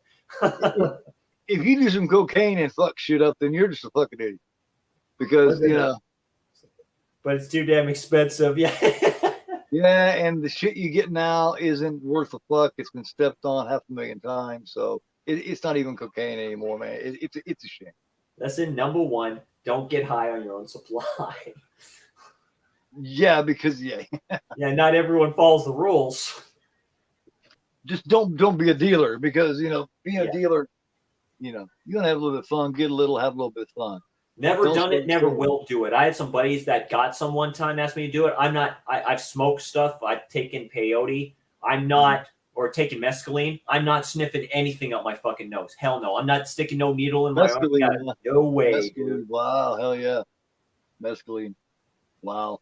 What about belladonna? No, the Prowler, Russell. That's what it's called. What's his name? Did the practical effects for that from Friday the 13th. It's highly underrated. I love the Prowler. He's like in a military it's great, man. Military helmet, shit like that. World War I thing. Yeah. Prowler or the Miner? Ooh, Miner. The Miner. The film's better than the Prowler all around. Yeah. But the Prowler, I mean, that has some good kills in there, but that was a good transfer from Blue Underground. That's probably one of the best 2K transfers I've ever seen to a slasher. It's crazy. He still calls that his best effects he ever did, Tom Savini. Yeah, Savini, thank you. Yeah. He still thinks that's his best. I don't know if I agree. I mean, they're good, but I don't know if I agree that's his best. Right. I'd say Day of the Dead. The Burning is really good too. Day of the Dead is video nasty. But he had a lot of even though he's not credited with it. Nightmare and a Damaged Brain, right? He almost tried to sue him too for whatever like that. Yeah, he had a part in that. Yeah. I can agree with you on that, Keith. I can agree with you on that. Well, he did part 4 of Friday the 13th, right? And stuff like that. That's some of the greatest kills of all time in that film. That's like, we're at the fucking corkscrew. Yeah. It's also hard. It's hard to compare a slasher with a zombie film too. It is two completely different things. But it's true. Savini is like the master of like doing that. Even in Trauma, he's really good in. Right. Yeah. Plus, in Day of the Dead, he had a young prime Greg Nicotero helping him too. Yes. So that was a hell of a team. And that's why I really like. That's why I really like Day of the Dead. That's why I just like the scene with the hands in the wall and she turns like, wow, like that. That's really good. At the very beginning, yeah. That's Zito. Zito's a good director. I've heard he's kind of a bitch though, kind of an asshole. But Joseph Zito, Joseph Zito is a good director. He's done some good shit. This is one of my favorite effects from Day of the Dead. Is at the very beginning, Dr. Tongue. Oh yeah. When he comes out right when it says Day of the Dead. This is an old NECA, man. These are hard to get a hold of now. I got here. You'll recognize this guy. This is the full burn gang done. The burning was done by a 17-year-old. Shit, I didn't know. Whoa, what the fuck? Nice. Bub with his headphones and shit on. Nice. I think when the practical stuff in Pet Cemetery with the one dude seeing him and shit like that. That scene always freaks me out. Seeing him gets more and more decrepit as more as he goes. Same thing with the American Werewolf in London. That's fucked up. I mean, the wound's never healing that dude. Him as Bub. I put that performance up there with Karloff's Frankenstein, man. That's how good that was. Him playing Bub. People shit on Christopher Lee playing Frankenstein with that one look that he had. I thought he looked pretty good at that. That was a terrifying looking Frankenstein. Yeah. Man. I love Christopher Frankenstein. Yeah. He was the first terrifying looking Frankenstein. He was. The other one looked kind of slow. He just kind of, he was big and he just kind of walked around hulking, But that motherfucker, you could tell he had been put together with several different pieces. That's right. Yeah, he all leads her. He leads one of them to the room and shit like that. She goes, "Wow, look at all this stuff, man!" He just slams the door right behind him, dude. That's really good. At this point, he's gone beyond crazy. Now he is methodically serial killing people. Yeah. What is it? The Griswold car, as I call him. Yeah. One of my friend's parents had one of those cars. He's now in control. It's not out of control, just fucking crazy babbling shit. Yeah, he goes to the father. He's like, "Father, we have a problem, man. You got to get over here badly, dude. Something's going on." He's making plans now. You know what I mean? He's actually leaving one down there and bringing the other one up. That's clear thinking. It's like, yeah, my friend, he's going to kill him, man. He's going to kill him. You got to get there. He's clearly thinking about how he's going to kill him now. And so, I don't know. That shows he's not completely crazy. I heard Martin is a good one there, Sean. Yeah, that was a Romero one. That's a vampire one, right? Yeah, he thinks he's a vampire. Thinks he's a vampire, right? Kind of. You know what I mean? It's almost like that vampirism shit where he like takes all their blood. Yeah, that's right. That was a second sight release. That sold pretty quickly too. That was a nice release by them. If you're into Romero, I can see you getting that. It's like, what is it? Umbrella had, what was it? Monkey Shines. I heard that one's an okay film from him, but nice. Yeah, they do a great job. Yeah, they just second sight is fucking great, and it's got fucking. Here, let me show these goddamn things. I mean, I could probably do it after the film, but I'll just show a couple right now, and then I'll show you. I mean, this is some of the cards. Oh, nice. And the colors they use. Got a good cast of characters in there. There's Romero. Yeah, nice. Yeah. That's the cards that come with it, and this is a fucking book. I have three second sight editions. The Dawn of the Dead, the second edition of that, the Texas Chainsaw Massacre edition, and then High Tension. I had to have gotten High Tension. I had to get High Tension. I love that film a lot. I don't have High Tension yet. I don't have Ginger Snaps yet, and I don't have. I haven't seen Bruiser in years, Sean. I have not seen Bruiser in years. I know what he's talking about. I can see Vestron doing that. I love Vestron. Blue Steel is a masterpiece of a film with Jamie Lee Curtis. Yeah, that's one where it shows her getting fucking boned by what's his name? Clancy Brown. Yes. The one dude that plays the Wall Street Psycho and stuff like that, he passed away a while back. Dude, he is great in that. Jamie was. That's when she was still sexy. And she still had that body. She was. I like her in that film. I know people shit on her a bit now. That's a good film for her. That's a really dark film. I mean, people shit on her because she's an asshole. And that's the problem. She's the one scene where he comes up behind her and takes the gun and kills her friend with it and stuff like that. He's like holding it up like, no, like that. And fucking that's the problem with her. Not her skill or anything. The fact that she ruined that trilogy and the fact that she's a selfish bitch, man. Yeah. That's the problem with her. Not how she used to look or how she used to act, how she is now. That's an all-star cast type of a film. Like the dad who's a drunk asshole who beats the mom up and shit like that. And she gives it to his ass. The Knives Out was pretty good shows too, man. I guess they're getting ready to make a third one. They're actually entertaining. Right. I heard Knives Out was pretty good. I saw Walmart has their special slips for that. Knives Out was one of those. I didn't pick that up today. I thought about it, but Haunting in Venice, I heard, was pretty good. The fucker still got the chain hanging around his neck. Yeah. It's like he came back in after the two chicks, and then he's all yelling at him. He's like going, damn it, can't do it. Hey. Oh, Faust? Oh, yeah. Almost looks like Faustine. Isn't that funny? Yeah. That's like, most terrifying Jason ever is that one, too. When she all rips the mask in half, that's a gift that's been going on forever. That's what he looks like. He's like, you fucking bitch, I've had that mask for 50 years. Right, she just splits it. Yeah. It's because he's basically, the whole suit's basically gone, which is funny. It's just flesh on there. And it's like. Yeah. Because by that time, fuck, man. All that shit's been going on for 50 or 60 years.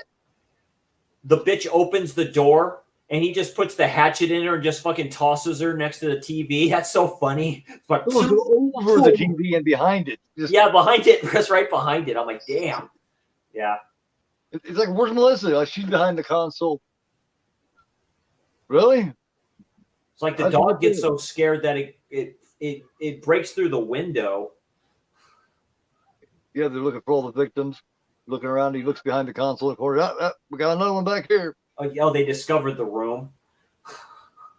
Yeah, they discovered the room and like going, oh shit, where's he at? Yeah. Tosses her like she's a piece of garbage. Yeah. That's weird how she's still clothed. Now, I wonder if this actress said, no, I'm not going to hang there. No, I'm not going to do it. I think so. I think some probably said no. Because otherwise, I think they would have been naked. They should have been naked. I mean, it makes me angry that they're not, but I'll get over it. I'd like to have seen them. Maybe the old, yeah, Sean talking about the PS3s and stuff like that. They may have been, I mean, remember the first PS3s were Fat Boys, as they're called, so they're kind of bigger. They were multi-players, and they could play region-free games. Sony consoles like the PS4. The PS4 can play region-free games. They're not region locked. Games are not region locked. I think the films are though for the Blu-rays. But do you remember the first PS3s, man? They would play PS1 games, PS2 games. Yeah, PS2 wise, it cost too much for the software. Yeah, you know, to do all that. That was the issue. Yeah. Then when they came out with the second edition of it a few months later, it didn't play that shit anymore. Yeah. And that was one of the coolest things about it. Is if you had any PlayStation game, you could play it. Well, Sean's right. I mean, just save up. You could buy a cheap LG region-free Blu-ray player. I mean, Second Sight has some stuff I want, like Martyrs. I think they have is region locked. I want to get a PS3, but I'm afraid to, man. Nowadays, here comes the priest, all burnt up like that. I'm afraid to, man, because ain't none of them real cheap, and I'm just afraid that I'm afraid I'm going to get shit, or it's not going to last long. Right. My 17-year-old wants one because there's certain games you can only play in a PS3 that he wants to play. Certain games I still have I keep mostly all my consoles. I still have my PS3 in my I put it back in the box that I saved and stuff like that. It's in my closet. But my base PS4 is just sitting there. So when I eventually do get a region-free Blu-ray player, that'll probably replace the PS4 that's sitting there. You might get a good one. You might not. You might get one that's good and just ready to die. You never know. I hear comments about that too, that they don't last that long. You know what I mean? You might get a great one. You might not. You might get one that's great all these years and it stops. And they're like $100. Sean is kind of right. It is liberating, but then sometimes it saves you money if you don't. If like, okay, I just won't get it. Maybe I'll just wait. Yes. Like if you're gonna be a collector, get an all-region player. You got to get an all-region player. You have like to. Most Arrow Blu-rays, like from the UK, some of them, like I have the Guyver on Blu-ray from Arrow. That's a region-free disc. That'll play. And they're just releasing another version of that in 4K. I forget who's releasing that one. That may be Unearthed Films doing that one. I like the Guyver. The Guyver's a trip. Some of the best editions I have are Region B. That will not play in a Region A player. Some of the very best ones are Region B. I mean, they're like $130, but you get what you pay for. Yeah, you get what you pay for. Yeah. When they stop playing 9 times out of 10, it's because the eye's dirty. All you have to do is take it into a dark room where you got like a sheet over the light in the other room. You get just enough light in there to where you can clean it, because you don't want light going directly on your beam. It will run it. Right. I know what you're talking about. It's the laser that's on there. It's in the center of the tray, basically. Yeah. Put a sheet in the way, lift that up, take your Q-tip, put it in some alcohol, and take that Q-tip and clean off that eye real gently. Close it back up, put your disc in, and I guarantee you the motherfucker plays. It's just dirty. That's all it is. I have 2 of them, and I've had to clean both of them 3 times. I know why mine get dirty, because of the nicotine. So I just clean it. Sony, Sean said. No, it's true. Sony's a good player. That's what I have is 2 LGs. All you gotta do is clean them, brother. Pizzawell has had an LG player like this for 10 years, and he's had to clean it a few times, and he's got the same one. Yeah. Don't worry, Michael. You won't be that way. Yeah, just going up to the kid. This scene freaked me out. I'm like going, oh shit. Mine are LGs. I got two of them. They were $130 a piece. When they stop wanting to play or whatever, I just clean them because mine do that often because of my cigarette smoking. Nicotine gets into electronics. Right. So I have to clean it, and I have to clean off my disc regularly. Because I have this room back here away from shit. Unfortunately, it's in my collection room. That's why that's why I got all my special editions in plastic so they don't turn yellow. I'm not going to pay hundreds of dollars for shit and then get them all nicotine stained. That'd be stupid. That's why, because basically, since I live in an apartment, everything's kind of next to the oven, but that's kind of fine. There's not too much whatever like that smoke. I'm not tripping about that because the fan's like right there, filter. But to your point, I bag a lot of my like regular plain Blu-rays. You know, I got the bags for them. I have a shitload of bags where you just bag them. For my steel books, I have those kind of harder plastic ones. I use that for those. You gotta be careful with those. Sometimes those steel ones will work on stuff like this right here too. You just got to do it right, or else you can mess up the slip. So don't have them too close to. If you got them close to a kitchen or whatever, don't have them too close to, like, say, you're deep frying French fries. You got deep. Oh no, I would never do that. No, yeah, right. Gotcha. Because that oil travels. You know what I mean? Fumes and that oil travels and gets all over your shit. The new shelves I just got yesterday and built are right next to my refrigerator in the kitchen, farther towards that corner and shit like that. So. So you guys be paying $300 and $800 fucking dollars for these fucking old region players. I pay less than $150. That's how much the LGs were. When I had on my wish list on Amazon, there's another place that Brad 4K10 Revival mentioned that I have the link to, and they're like 130 for the LG ones. That's what I got, and I got two of them motherfuckers, and they're great. All you gotta do is clean that eye, man, and they will last a long time. But you gotta clean the eye right. I knew one guy that just popped it open and had the overhead light going, and it hit directly on that fucking beam, and it ruined it. It never played again. I told him not to. He said, "Oh, the light won't hurt it." I said, "Dude, you cannot get ultraviolet light or whatever on that beam. You can't do it. Yeah, it will ruin it. You got to put a sheet in front of it. You got to have just enough light to be able to see what you're doing, but do not let direct light hit that." I've been doing it for a minute. I think I know a little bit of what I'm doing. Yeah, you're good. You know more about it than I do. I wouldn't dare. I thought I knew stuff about electronics, but I'm not dare going in to clean nothing. I mean, it's one of those things. I'm afraid I just fuck it up even more. If it stops working, like usually what they will do is it'll go in and it'll say cannot read disk or whatever, or it will pop it right back out. It'll open right back out. That's happened in the past with DVD players that I've had. Yeah, that means your beam is dirty. It means your beam's got something dirty on it. If that ever happens, get a hold of me and I will go with you step by step. And I guarantee you it will be fixed. I give you my word. Trust me. Oh, yeah, I do. I trust all these cinephiles here. Like, you all know kind of what you're doing. Trust me. I've done it many a times, and I've never had to buy new ones. And I've had both these for years. They just get dirty, man. Like, you may have something on your disc, and you just don't know it. You put it in there, and whatever's on that disc ends up on that beam. It might be a piece of fuzz. It might be anything. Yeah, right. Dust, whatever like that, just gets in there. And then it keeps it from playing. So anybody listening, trust me on that, man. Yeah. Let me see.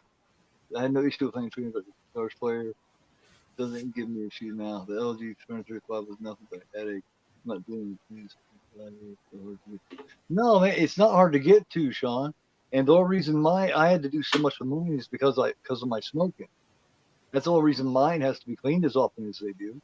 You wouldn't have to. All you got to do is pop the top of that fucker off, cover the light to where it's not directly hitting it, put a little bit of rubbing alcohol on a Q-tip, and stick it in there, and just go. Take it out, put the cover back on the fucker, and stick a disc in, and you're ready to go, dude. You're talking about 10 minutes. I'm kind of weird like that. I take extra care mostly all my electronics and shit like that. It's like really weird with that. Yeah. I mean, so do I. My only problem is I smoke. I have a bad habit, and that tends to. Electronics don't like cigarette smoke. It's good. It's because, good. Because they have those fans or whatever in them, and it sucks that shit right in. That's my only problem. If I didn't smoke, that would never happen. Yeah. Yet I have a TV that's as old as my 17-year-old son. Explain that one. Yes. That motherfucker likes the cigarette smoke. That motherfucker's like, smoke, motherfucker, smoke them up. Smoke them up. Smoke 5 at a time. Goddamn. Street Trash I've never seen before, Sean. I've heard about it. I've seen the trailers for that. Yeah, it's great bullshitting with you, man. I hadn't had in a long time. Well, we bullshit during Dawn, but you hadn't seen it. Yeah. So I kind of let you watch it. You know what I mean? No, it's just cool kind of watching kind of stuff like that too. And yeah, this stuff is it's a good release if you can find it. Like I say, I got this one off of Amazon and stuff like that. And it's literally the Video Nasty cover for the film that they put on the video cassettes and shit like that back in the day. So yeah, definitely. But the people I like, I'm a talking fool, man. People I like. Oh yeah. All right, Sean. All right, have it your way. God damn it. Sean, do you have this release of My Bloody Valentine DVD release? That's a nice. I used to have that DVD. Not. I kind of like it, but that's got the slip too. That looks better than my Blu-ray. Goddamn. Now, is that the one that has the? Let me see. Hold on. Yeah, it's called the Special Edition, and it has the Bloodlines and Bloodlust, My Bloody Valentine, Rise of a Slasher Film. Yes. Yeah. Deleted footage with director, cast, and special effects designer introduction. Watch the deleted footage separately or as part of the film. So you can watch the deleted stuff kind of separate from the film. Bloodlines is cool because it's got different. It leads from all different, like Last House on the Left and all these different films. It shows where they come from. Oh, nice. Connecting. It's really cool. I got that a long time ago. Yes, John, this one I had too, so he probably has the steelbook of it. Great addition to have because it's the only one that has all that shit on it. The only one. I have to admit, this is a nice steelbook just with all that shit there. Like, it's like that first special edition of Halloween 2 that has Terror in the Isles on it. That's a good one to have. Too. Oh shit, yeah. I have. That's a rare one. I have the studio release of that. I have the Screen Factory release of that. Yes. I have the DVD release of that. Oh, do you have the steelbook to that? No, I do not. No. I got into that late. That sucker sold out like way quick. Yeah. Oh, that's a nice one too. That one's sick. That's the best looking one. Yeah. Oh, look, see here you open up like this, and you got. Dude, yeah. It's fucking beautiful. The Halloween 3 one's fucking beautiful too. Like the. Let's see if I can find it. I can find it. And you got the Halloween 2 or Halloween 3 right here. Yeah, all those steelbooks, man. I had to. I got them. God damn it. Here's the bare bones Blu-ray that Universal released, and this was the 30th anniversary edition. So that's how much I like Halloween 2 a lot. This one has Terror in the Isles too. This is an old Blu-ray. So. Oh yeah, I got tons of Halloween 2, man. Here's Halloween 3. Season of the Witch, yeah, it's a banger. And then Pumpkinhead. Okay, yeah, that was the first Steelbook of Pumpkinhead. That's a nice one. Motel Hell. I have the newer one. Yeah, Motel Hell, that's a banger of a movie. Party Massacre. Yeah. I'd love to get him in an interview. And Michelle. I'd like to hear her too. Nice. Now, this kind of bombed. I don't know what they were doing with this steel. Oh, The Howling? Yeah. The back's cool, but the front sucks. Night of the Demons. Oh, Sean really likes that movie, so he probably has that. Life Force. That one's a nice steelbook right there. That one's a sick steelbook. Halloween 2. Escape from New York. Just showing everybody that might be looking for Fog. Here's the newer Fog, 4K. Here's the original collector's edition of the Fog, which Screen Factory came out with. And so on Precinct 13. Screen Factory. Oh, of course, Care. Newer one. Yeah, it's Fargo. Fargo's so fucking cool, man. I can't remember who it was said that they did not like Fargo. I think it might have been Juno, man. You believe Juno does not like Fargo? I haven't seen Fargo in a minute. Here's I my. love Fargo. I haven't opened this one yet. My Steelbook of Carrie. That's nice. Yeah, I got that right here. I just showed that one. This was part of the set I got off the Screen Factory. It came with the poster and the pin set. Yeah. You got that set? Cool. Yeah. I'm into all that shit. I know a lot of people are like, "Oh, why even do that?" But I like it. I think it's cool. Hold on a second. Yeah. This is a nice steel book of the original Halloween. This is the Best Buy. Oh yeah, that one's really nice. Got the slip here. Yeah. Listen, you got all the leaves. I still need to get part 4 of the Friday the 13th. But hey, here's Humongous, man. It's hard as fuck to get a hold of. Okay. Oh, that's nice.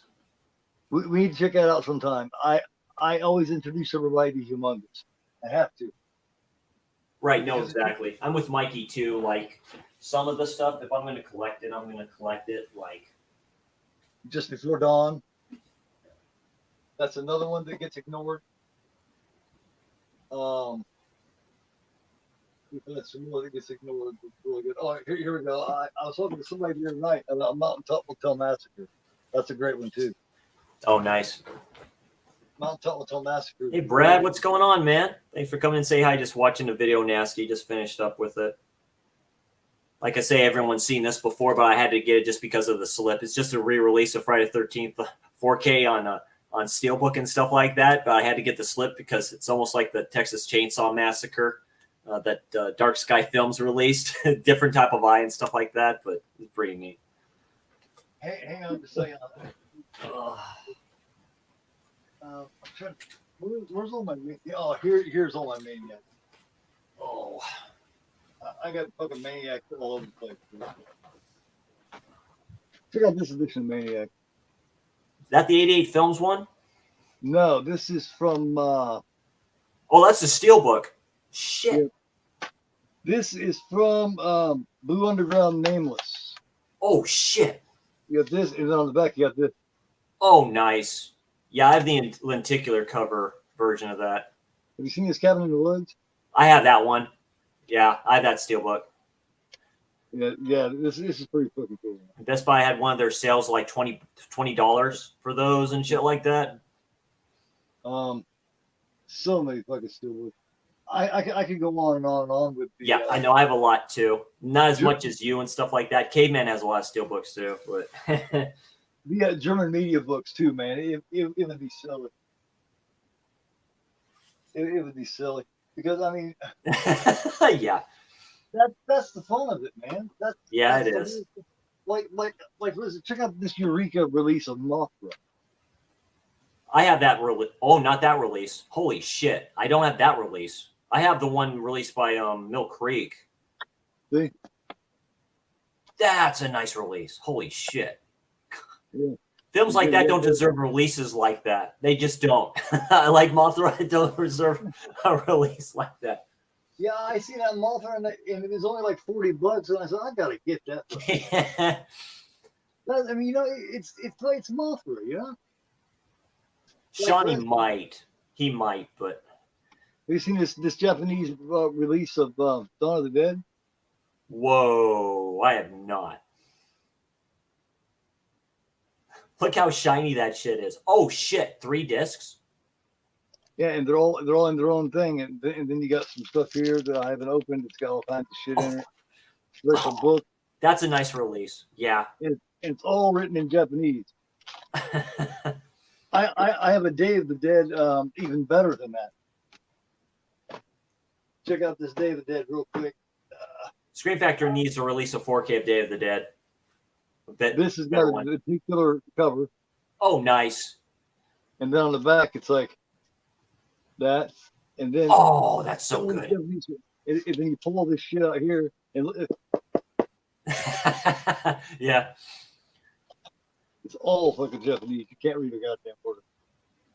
Oh, looks like a cassette tape. Oh shit. Okay. This in here, and then you got this big ass booklet, and then you got this big ass booklet, and then you got this just to top it off. They said, "Fuck it, here, let's just do this." Oh, a newspaper clipping. Oh, that's not fair. Yeah. Yeah, man. I remember when I got the Ronin Flicks edition of Haunt. It came with the map and everything like that. I have all that shit. That's a good edition too. Yeah, see what they're saying here. Hey, 4K, what's going on? We got Jason. We got a lot of people showing just to watch me show off shit. I guess I get egotistical about it. But hey, check this out. Hey, check this out. You see this? Have you seen this movie, The Sadness? Yes, I actually like The Sadness a lot. Sadness is great. It's definitely sadness. Yeah, it is. That's a nice one. That media book? Yes. Fuck. There was a steelbook out of it. I know Orbit had a release of it, but they sold out of that real quick. Yeah, that one's gotten hard to get a hold of. You know, I got this. You know, I still have not seen this movie yet, but I got this, and it's 4K with the slip. I still have not seen Train to Busan. I haven't watched it yet either. I haven't it's been on streaming platforms on and off forever. I for some reason I have not watched it, and I need to. Sadness is it's a Mandarin horror film. It's a pandemic type of a thing. People start going crazy and start killing and raping people. I didn't know, and they're all happy. Yeah, they're all happy. I didn't know what was in it, and last year it was streaming, and me and my 16-year-old son watched. Yeah, rage virus, basically. Yeah, Brad's right about that. It's extreme horror. It is very extreme. There's a certain scenes in there, but you know, it's pretty tongue in cheeky with some of the stuff. You know, what about the time the guy started fucking the girl's eye socket? Yeah, is when I was like, maybe my son shouldn't be watching this one. Yeah, the big orgy and like, what is it, like the subway or something like that? You know, you hear the ladies just going off on each other and all this other shit too. The one dude, that one actor, that was like the dude right next to her the whole time. That dude is good. Yeah, he's the one that was raping the eye socket. Yeah. Yeah, dude, he's fucking crazy. But that's definitely going to be on the Extreme Theater. I'm going to have that on Extreme Theater. I'm going to have quite a bit of them. I'm also going to do this on Extreme Theater. There's another one I heard called the. I just got that in today. That same version. Yeah. That has got a very rough ending. That's a future found footage Friday. Yeah, that is a rough ending. Isn't it banned in Australia or somewhere? New Zealand, I think. Yeah, it's I gotta say, I've already showed you this. This is a very nice. This is a Turbine edition. This is a German media book of Henry Portrait of a Serial Killer. Check out that art. Oh yeah, that's a nice one. I got the Dark Sky release. That's a good release by them. That's a nice one. Holy shit. Yeah, I love it, man. And I have every edition of Texas Chainsaw Massacre that has been released on 4K so far. Every media book and every one so far. I've gotten all of them because I love it so much. I know Arrow had a pretty good release of it too. Oh man, the Second Sight is fucking brilliant. I heard somebody say something about too clean. You know, it is not, man. Really? They do it perfectly. That van, I never realized that van was that color. And you know, the scene where he's chasing her outside and she runs to the gas station. Oh, you can actually see what's going on in the Second Sight version of the Texas Chainsaw Massacre. I got this one straight from Second Sight, which means I got the extra cards. There's 3 cards here that you couldn't get unless you got it from Second Sight. I think that might be one of them. No, that's not. That is, I think. I don't remember. Oh, that one, yeah. But there's 3 of them that you couldn't get unless you got Second Sight one. That's the same release I have. Yeah. I love the coloring on this, man. It is so fucking good. Nice. And it looks so fucking beautiful. I I mean, remember ordering this one from Orbit because Umbrella just released it. I saw the Devil oh wow, slipper. So, very cool. yeah, that was a bad price for it. Very, very cool, man. I can't wait to check this one out. I've heard good things about it. Some movies it just blows you away because you can't believe that they're getting the kind of releases that they're getting because Right, yeah. Some films don't deserve certain releases. You know, like you're thinking, why the hell would they do a release like that? Or you feel like they deserve it, but you just didn't think anybody else thought that they did. Yeah. Like check out this Maniac.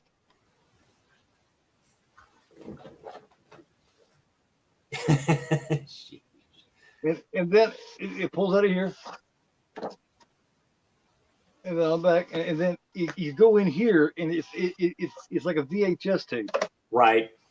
You got this big, huge book, and then it looks like that. Nice. And then you open it up, and look. Right, it opens up like that. Yeesh. Yeah. Those are nice releases for collectors. That just looks flimsy to me, but it looks nice though. Whole collage and shit. This is 5 discs and the soundtrack. That's very nice. That's a very nice release for that. This is original releasing. This is the director's cut. This is remastered. This is the unrated. It's fucking just a German bonus disc. It's just I love Maniac. It's like I've like this release. Figure out what it is about these that people love to get so much and want to pay so much money for. It's the artwork. Yeah, it's like this one. This was from Gorilla. I want that possession. I got a nice possession, but your possession's better than mine, you motherfucker. There's so many releases of this, but damn it, Chris, you got better possession than I do. Damn it. And a very thick book. It's like a hardback. And same thing. I haven't taken out the poster cards, but I have, and I've seen them all in here. Uh-huh. So this stuff right here, it's a trip of a film. Don't you love to watch other creators? Like my videos or like whoever's Sean's. Watch them and go, God damn it, them motherfuckers got that. I want that one. When Tony showed off his finished kind of studio room and stuff like that, where all his stuff is at, he had 3. I saw 2 versions of Zombie, I think it was. I say, is that one an extra that you have? He says, no, that one's from Germany or something like that. I'm like, shit. I can't ask him for it. So yeah, I got like fucking 9 of them.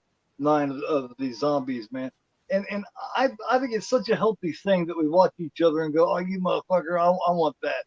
Because what we're doing is we're complimenting each other. Right. There's nothing malicious about it. Sure, we're jealous of each other's stuff, but that just makes us want to go get it, or love looking at yours. You know what I mean? Like that possession was great. I want that now. And it's like with studio releases like House of a Thousand Corpses by Lionsgate. That release is really nice. You have the steelbook, then you have the other one, which is really nice. That's one I have. I have that one too. So the only thing I'm missing would be a better version of Devil's Rejects. Oh yeah, the steelbook for that one. That was nice. I got the steelbook, but I missed the other, and I had a chance to get the other for like $30, and I didn't, and now I wish I had them because it's a lot more than $30 now. Yeah, it's a lot more than $30, but yeah. Yeah, God damn it! Urgh. Yeah, I want that. But coming to your house and sneak in the window and grab it. Chuck Gore Forever did an unboxing of this, and he showed everything and stuff like that. You should check out that episode he did. It's pretty good. Very Grindhouse-esque of a film. So, Dr. Satan and all that shit, which is interesting. I went to the theater and seen it, man. The theater was packed for that one, for But a lot of people were leaving going, That wasn't scary. I thought it was supposed to be so scary, and I was thinking, oh my god. The Devil's Rejects is my favorite from him. Because that's a direct like homage to Texas Chainsaw Massacre too. It just is. But it's his best made film by far. Yeah. It's his it's where he was clicking on all cylinders. He really was. I don't hate his film. Certain things I don't like about the way he does it, but But then I got these, goddammit, and not many people can top these. no one can top that. Now all I need is Don't Torture a Duckling. They also have Ginger Snaps. They have Leprechaun. And there's what's the other one they got? It's pretty damn cool. I'm like, but I want Don't Torture a Duckling. It's black. Severin's going to be releasing the 4K of Opera. I have that 4K German media book. But Don't Torture a Duckling. I can see Arrow doing a 4K of that. So the Duckling one that's like that, it's black with gold writing. Gold writing, like a Bible. Black so that would work for that film. Yeah, definitely. Like this, man. This Exorcist is fucking beautiful. Unfortunately, they decided to stack the goddamn discs and shit on each other. Get Sean all pissed off there.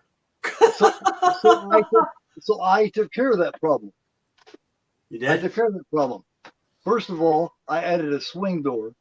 I pulled all that shit out. I popped out that plastic, added a swing door, took out all those extra discs, and now what's in there is the director's cut, the one where she's doing the spider walk, and the special features disc. So I got those. I got 4K and that in there, and nothing's on top of each other. I put all the others in other cases. Okay. That's how I took care of that problem. Yeah, sometimes you have to do what you got to do with that. There's no stacking of the discs. Never stack the goddamn discs. That's stupid. Yeah, Sean, it was kind of a disgrace. Yeah. But now I like a 4K set of I like a 4K set of Phantasm.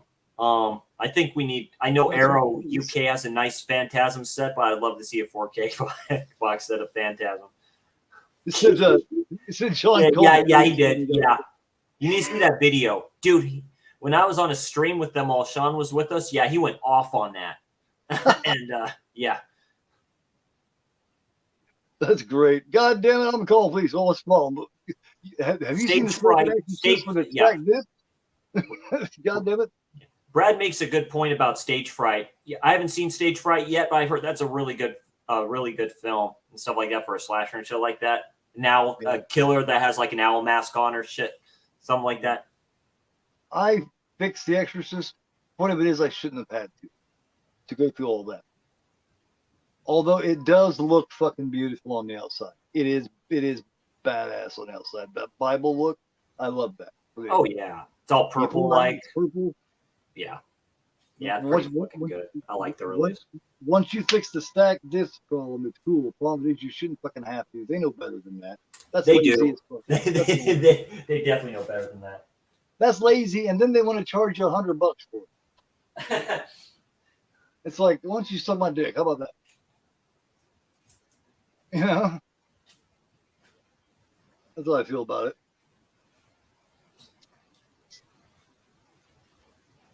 Stupid motherfucker. You stack my discs and shit. Yeah, why don't you just fucking shit on them too? Because what's going to happen is dirt's going to get between them and it's going to scratch the fuck out of them. Yeah. And it's going to get in my machine and get on my beam. And I'm going to have to whip out the old Q-tip. About it. So it's like, thanks a lot. I spend $100 just to get a pain in the ass. I appreciate it. Just for something that looks pretty cool on the outside. That's cool. I want it to look cool on the outside, but I want it to play good on the inside. Do you have this set? You used to be able to get this on Amazon. It's the Steelbook set of the Paramount tapes. No, I never did get that one. No. Yeah, this comes with the cards and shit in the back. I went with I got this originally. I'm not opening this, by the way. This ain't being opened. Of course, I have the the Scream Factory set. But prior to that, that's the one right there. That's nice. When the Scream Factory set, see, this thing went for hundreds of dollars for you. Oh God, yeah. Well, when the Scream Factory set was announced, there was a seller on eBay put this up for sale for $60. $60? It's worth more than that. I talked him down to 50. Most of the shit in here actually opened yet. And it was I like the 10 sets. I like how they do that. Yeah. It was complete. There was absolutely nothing wrong with it. No dents, no nothing. Got it for $50. Shit. And then, a couple weeks later, when people realized that there was problems with the set from Scream Factory, they went back up. So I paid $50 for that. So I got lucky as fuck. I jumped there at the right time. Just like with my favorite, this Friday 13th Part 2. I'd like to get this whole set of media books, actually, of these Friday 13th. It's like, oh, that's a nice one. Yeah. This is the hooded one. Yeah, the hooded one. Yeah, it has like that texture to it too, and all that shit. So yeah, it's a padded, it's a padded one, and it's got the eye right there. This was one of my first ones. This is on my. You see, my very first video, I think was it this? I think it was this. My very first video, I think, was showing this, and then my second one was showing my Phantasm. My first two videos, it was like 2.5 minutes long, man. Yeah, you got to go back and check it out. It's ridiculous. Nice. I was so fucking nervous in that upload. It happens. And then I whipped out Phantasm. And I was about to shit stuff, dude. Here it is. This Phantasm. Hey, Russ, what's going on, man? The other Russ. Oh, that's nice. Phantasm media book. Yeah, that's really nice. I got it for like $20. It's the 3-disc uncut edition. And it's got the poster and all that shit. But yeah, $25. And most of the times I got the Candyman. And this is the only one I gotten from Zavi before. Remember when it was up for pre-order? I got this one before. I think they stopped selling it over here. This guy right here. Oh, cool. That's Steelbook for Training Day. I love Training Day. So do I. I that's when Ethan Hawke really showed what he could fucking do, man. I like Ethan Hawke better than I do Denzel. I love Ethan Hawke in all his shit, man. I've been a fan since that movie. Nice inside artwork. I like the other one too with the bullet holes and stuff like that, but this one's a nice release. Like Sinister. Sinister's a really good one too. The first one. Oh, I love Sinister. I'd like a better version of that. Yes. They never made one, I don't think. They have a Blu-ray of it. That's about it. And I have it in my Tear times 10 sets and stuff like that. Oh, yeah, that's nice. this Candyman media book. Yeah, that's very nice. That's nice. I have a Carry Hard case that's limited to 50. Yeah. I got like number 12 or something. Like my Laid to Rest up there, it's only limited to like 49 or so, and I got like I don't remember what number it was. They have like a lot of steel books that are still sealed, like Dread. Got this one of the Best Buy when they had a sale, and Crank. Very cool. Crank, and that's an interesting one from Crank. I have Cloverfield 4K Steelbook that was released. I love Cloverfield. I want that Psycho Legacy set. That's one I want bad. You know, that big the big one. Oh, yeah. Do you have that shit? I do. I'll kill you, motherfucker. He's got the Psycho Legacy. Oh my god. Well, not the Legacy set. So I have. So I'll show you. Oh man. So what's up, everybody? How you guys doing? So I have this one here. Okay, yeah. I've got that one. You know, this one. Then I had one that Universal released a while back, which is still a good one. The one I'm talking about is that big book-looking one, man. It's got the house on the front. Oh, that one? Oh no, yeah. That one's a nice one, but that one's a hard to get. Rare one. Yeah, I'm not like that. I know somebody that's got it. Chili Billy's got it. Hey, by the way, if anybody in here hasn't heard of Chili Billy, he's been on here for a long time. He's got a collection that would make most of us fucking choke. Go check out Chili Billy. He doesn't have nearly as many subscribers as he should have. Go subscribe it's just to the him. bare bones kind of set like that, but this is a nice slip for that. I got this at Best Buy a long time ago. So, you know, and then just upgraded to this bad boy. This is my box set of the year for 2023. For two alone, this is worth it in 4K. Cool. But Billy's got shit we never even seen before. Yeah.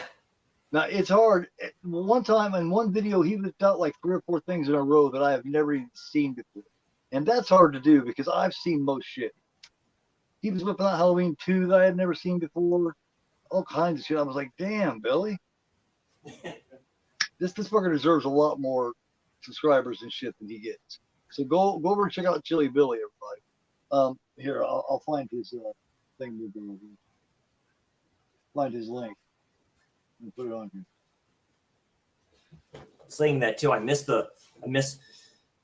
they'd bring back more of the lenticular covers to some releases. They don't do that anymore. To see some good ones, but Cine Museum set. It's like my Cine Museum's a motherfucker, man. They got some nice shit, but it's so fucking hard to get. Like right here, I've got a Forrest Gump from Cine Museum. I wanted their Alien. Ben from Cadaver Club has got a lot of good Cine Museum. This is the only one that I have, but here's a Forrest Gump. That's a nice one. I'm Forrest Gump. Jenny. This is a nice release, but it comes with the same kind of 4K that came with the gold edition. But this is a nice fucking set right here. This is my pride and joy. I love this set. Hell yeah. What is that, Scarface? Yeah, this is Scarface. Oh, that is fucking awesome, dude. I got this one off of Amazon. They had this one available, and they had Goodfellas, I think. Ooh. And 1921. Is that what it is? Or 1918, something like that. But the Jaws one sold like crazy. I knew that was going to happen. Yeah, Shawshank Redemption, the same thing. I knew those would sell like crazy. I could have pre-ordered that Jaws, and I didn't. Because you know how it is on Instagram. They have this thing where they have group pre-orders, and you can jump on a group pre-order if you want to, and that's the only way you're able to fucking get it is if you jump in one of those groups. I hate doing that, but I could have did that with the new Exorcist too. That had a great fucking cover to it. It was unbelievable. There's the Nightmare on Elm Street Blu-ray that was released a few years ago. Steelbook. No, yeah. That one. The Alien 40th Anniversary. I don't know if you can find this guy anymore. This one's cool. a nice one. See, the museum had an Alien that was ridiculous, man. Remember that. But even last but not least, I got this one at Wally World a while back. This guy. So it's the only version of Phantasm that I have. But that's one of the only. That's the only Phantasm. There's 2 Phantasms that I've missed, and that's one of my oldest son has that. It's the most plain looking one. It's but still pretty cool though. Yeah. Yeah, I like it. The one that really ended up sucking was the Christine one. That was disappointing. Oh yeah, I have that one. Yeah, the cover's kind of interesting for that. I wonder why it was so cheap. You probably. And then I looked at it for a minute, and I was like, oh. That's what. It's like that. What is it?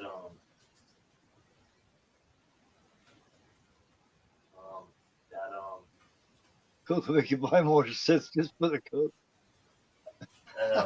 Halloween 2016 or whatever it is, 2018. That's a plain looking steelbook too. But this guy. Fixer said, did it come with some Coke? This guy, I don't know how hard this one is to find, but I've seen the Blu-ray around.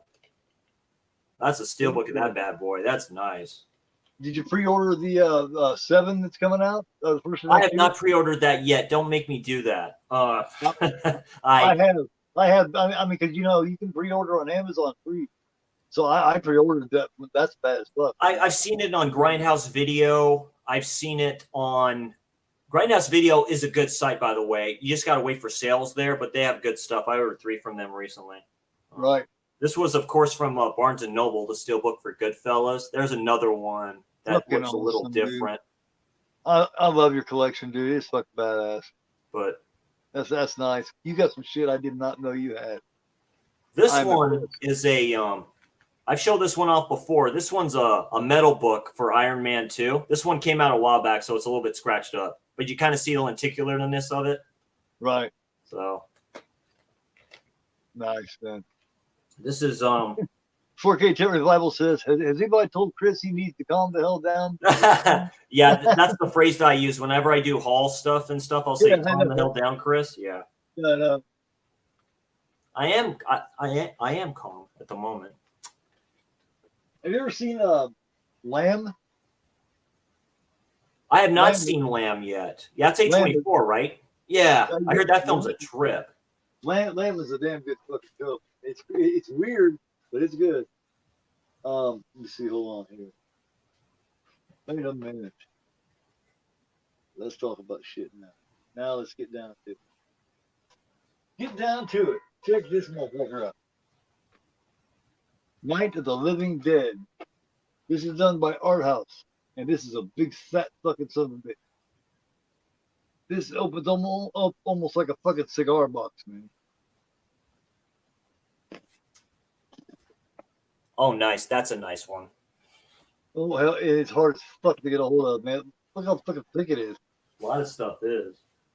And like I said, it opens up like a cigar box, like this. And then you go in here, and you get a steel book.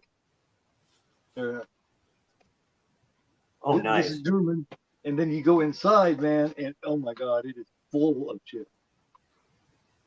It's got 3 I still volumes. need to watch Impulse, Texas.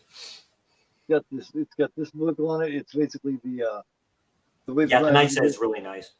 Way Night Living Dead started. There's a poster. There's another poster. I got another poster on the wall. Here's this booklet with it, and here's art cards that they actually look like theatrical cards. Oh, those are nice. I have genuine theatrical cards from 1978 Halloween, from the Funhouse, from Clockwork Orange, actual theatrical art cards that were at the theater. They're fucking bad as hell. But this is the coolest edition Night of the Living Dead has ever been made. And it was not easy to get. Oh, hell no. Like I said, if you can find it, you can find it. I worked my ass off getting a hold of something. I worked hard getting a hold of it. I made sure to get a hold of that.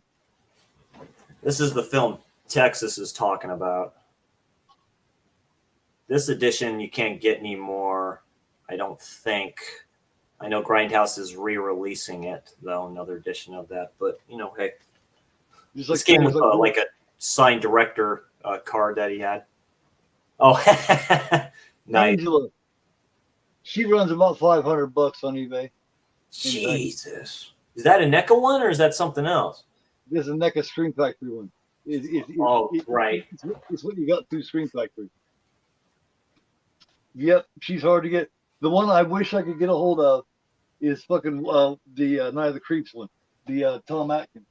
Oh, right. He's just as valuable as Angela. Just as valuable. But the creme de la creme in the package, hard as fuck to get a hold of, my friend, is the original Captain Spaulding in the package, signed by Sid Haig. That's nice. In his last convention. Yes, this is a prized possession. Actually signed by him in his last convention. Oh wow! No, that's a great release. That's fucking yeah. That's you just can't put a price on it, man, because he's gone. Yeah, just that's the idea. Yeah. like back there, I have a slipcover for Phantasm 2 signed by Angus Scrimm. That's right, yeah, for them. So Like I say, there's a lot. So I just started collecting vinyls, and I've got a lot of really good ones now. I actually got a record player. I'm changing this whole setup. Soon, when you guys look behind me, you'll be seeing different shit. You'll be seeing my actual one sheet posters from the theaters, like the scanners were there that I have from. Oh, really? The Burning, Mother's Day. I got Terror Train. I got Rocky 2, actual theatrical one sheet. How good is Mother's Day? A lot of people say it's like Last House 2 or something like that, or supposed to be unofficially a Last House 2 film. No, I know it's a trauma film, but completely different. It's the best thing Trauma ever did by far. It is a great movie. It is in my top 10. Mother's Day. I should say that's wrong about lenticular covers because Vinegar Syndrome released Rabid Grannies with the lenticular cover. That shit's like funny as hell. Yeah, I'll show you. I'll show you really quick. Oh, fuck it. Here, I'll show you a couple of really limited things here. These are,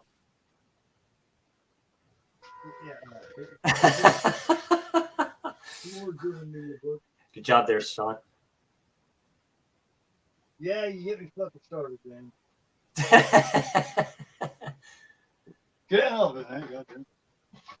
Here's the thing: it's Not Living Dead that came out a few years back. This is definitely. Whoa! Oh, that's right. Those are the graphic novels, right? Yeah, this is got all kinds of stuff in it, man. This is fucking great. Yeah, right there, Mikey, about Grindhouse. You can get them cheaper on there sometimes. You gotta wait for stuff. They have clearance sales too. They have some releases I've never seen before. This at the time you could only get at a convention, and it was limited, very limited. Here's Carpenter's The Thing media book. Yo, this is what's limited to? This is limited. This is pretty limited. It says it someplace on here. Anyway, goddamn. Oh, okay. That's limited to 1,000, so that's not bad. Here's a hard case City of the Living Dead limited to 250. Oh, that's nice. That's really nice. Okay. Yep, that's numbered. God. Also, a Cemetery media book limited to 1,000. Got number 6. Hey, now. There you go. Here's Mother's Day, German. This is limited to 666. Got 289. Sheesh. And here is the remake of I Spit on Your Grave, hard case, limited to 131. I got number 42. I heard that's a solid remake. It is. Oh, you haven't seen the remake that I Spit? I've not. I've seen the original. I haven't seen the OG yet. I prefer this. I prefer the remake. But nothing against the original. Did you ever see this? No, a lot of people like the original more. Did you ever see the Eureka release of Cujo? I have not. That's a nice. I'd want that one. That one's nice. I love Cujo. Cujo's my favorite Stephen King film. Oh, this is cool. Yeah, that's a badass set. It's a great release. Here, dude, that's fucking badass. Jesus. Let me change the lighting so you can actually see this. I got it on red. Red just doesn't give it fucking the love it needs. I do like Kino releasing it on 4K. That was a nice release by them. There you go. That's the color it's supposed to be. But that's a badass edition right there. Yeah, to your point. Yeah. Yeah, that's a badass release. Here is a Carrie. This is number 385. It's a Carrie media book. Oh yeah. It's limited to 555, but I got 385. And the last thing I will show you, I won't continue to bombard. Not at all. The last thing that I'll show you tonight is there's a bunch of other shit. The last thing I'll show you tonight, this is limited to 111, and I got number 76. I got many carries. This is not a media book. No, it's a great film. Oh damn, that's low. That's low. That's 88, right? Yeah. It's just a hard case. Just a hard case, right? I've seen releases like that. Well, no, the lowest that I have is limited to 50, number 10. Shit. This is Laid to Rest. Okay. Good film. Laid to Rest is also another. Playing with Dolls is another good slasher series. I've heard of Playing with Dolls. Yeah. Those are good too. You can get really nice media books of them too, but they're hard to get a hold of. You have to get a hold of this German. There's this German place. I'll send you the link to it. Thing of it is, you have to have a German address to send it to, or somebody else. They won't send to America. Right. They won't send it there. Right. I get it. Luckily, being on here, we know people in other countries. Right. Like Ninja in Australia, they send to Australia. So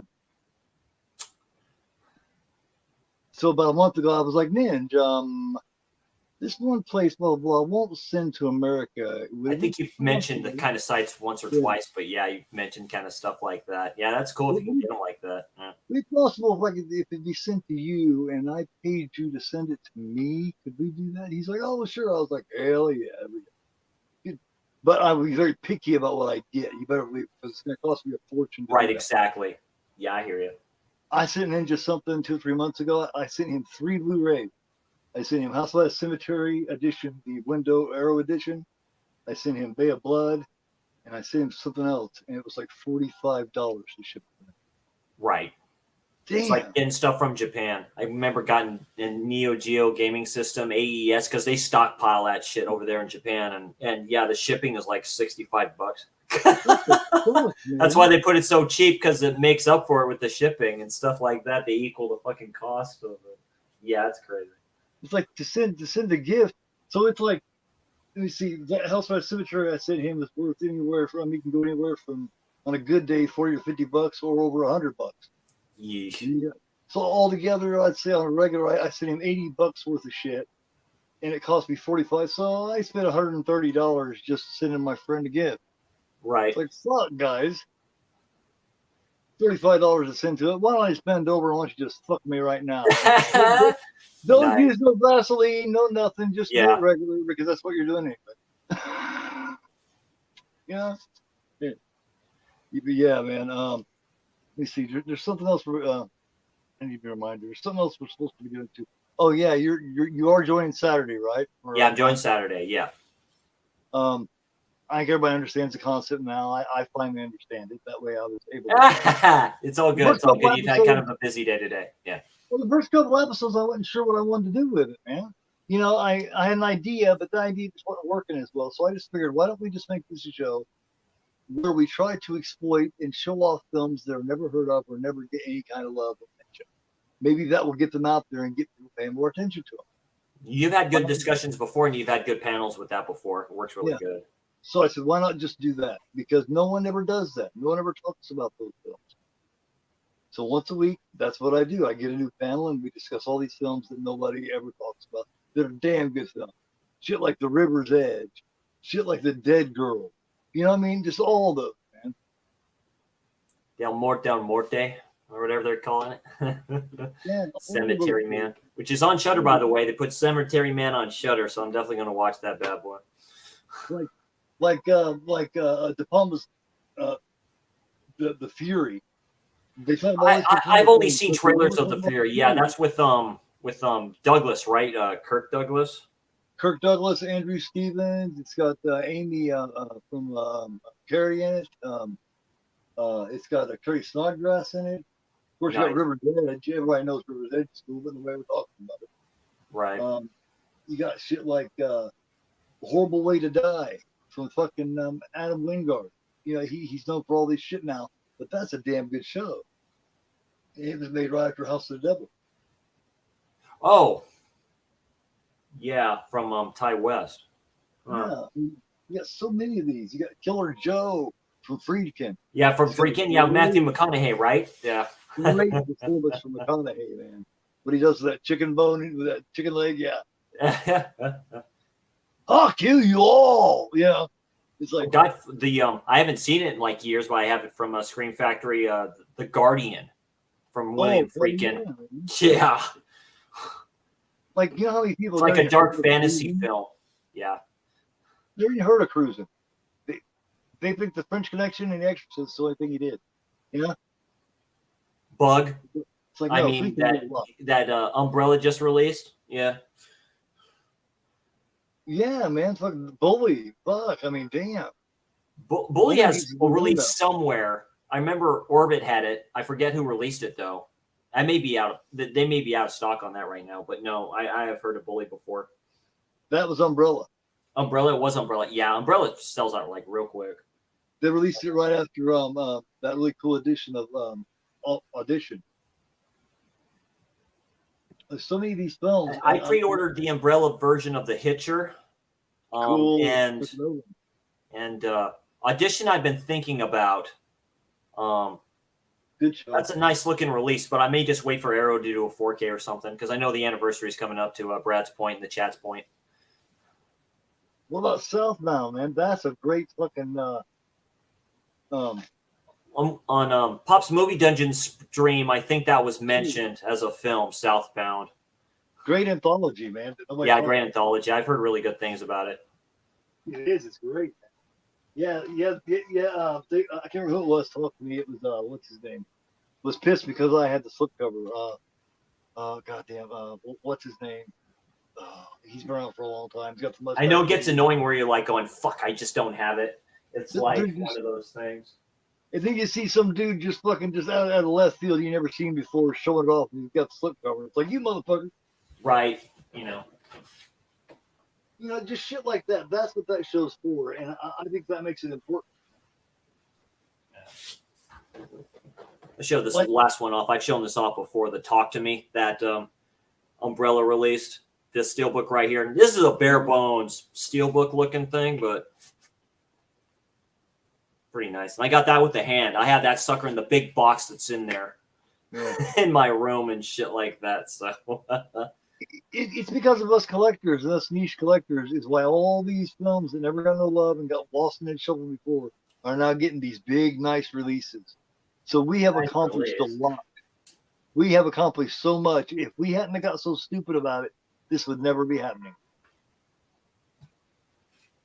So I think we all deserve a pat on the back for giving something like Bully a limited edition, big, fat, nice release. We need a better version of this guy right here. Yeah. Oh God, Yeah. Chronicle is great. Or Frozen from Adam fucking. But yeah, Chronicle is really good. It's like top tier found footage for me. I love Chronicle. We need a better release from this, but I fell in love with that released that shit. So first time I seen Chronicle, I fell in love. First time I seen it, I was like, I love that show. I liked it so much, I ended up watching it again the next day by myself. I wasn't even showing it. Jordan's in it. Also, the guy does the main character, the main dude in here. He played in, what was it called? A Cure for Wellness, I think. It's like a horror psychological thriller type of a film. That film's a trip. Good actor, and the guy that plays the dad is what's his name? The drunk dad, the piece of shit. I wish you blah blah blah blah blah and all this shit. Your mom died because of you and all this shit. Just waiting for him to go off, and he finally does.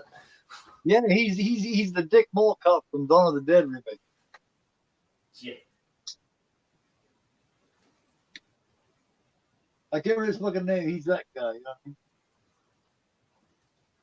Here's another one that deserves some more love, man. Great fucking movie. Oh, The Road? Yeah, The Road's a great one. You know, I haven't seen no big shit about it, man. This one, even though it's a media book, I'd like to see a 4K of Scanners and see that released. Oh, dude, I would jump on that. I would jump all over that shit, man. This was out of stock for a while, and then the sale happened and stuff, and it was on sale for $20. And yeah, it's Cronenberg picked it up. Is that the DVD and Blu-ray, or just the Blu-ray? I think it's just the Blu-ray. I got the combo. Yeah. Fuck, that's a nice one. Yeah. Yeah. It's more the economy size one, but that's okay. So, but yeah, this one I can see Brad's point about the media books and stuff like that with this cheaper cardboard. You just got to pay attention to it. Yeah. Eesh. This got 3 discs. It's got DVD and wait a minute. It's got DVD for the movie, and DVD for the extras, and the Blu-ray's got everything on there at once. But this booklet is crazy. The booklet has got her in the picture like that, and she's a. I don't know how many nice. Yeah, with her in there. But I think Jennifer O'Neill is fucking beautiful.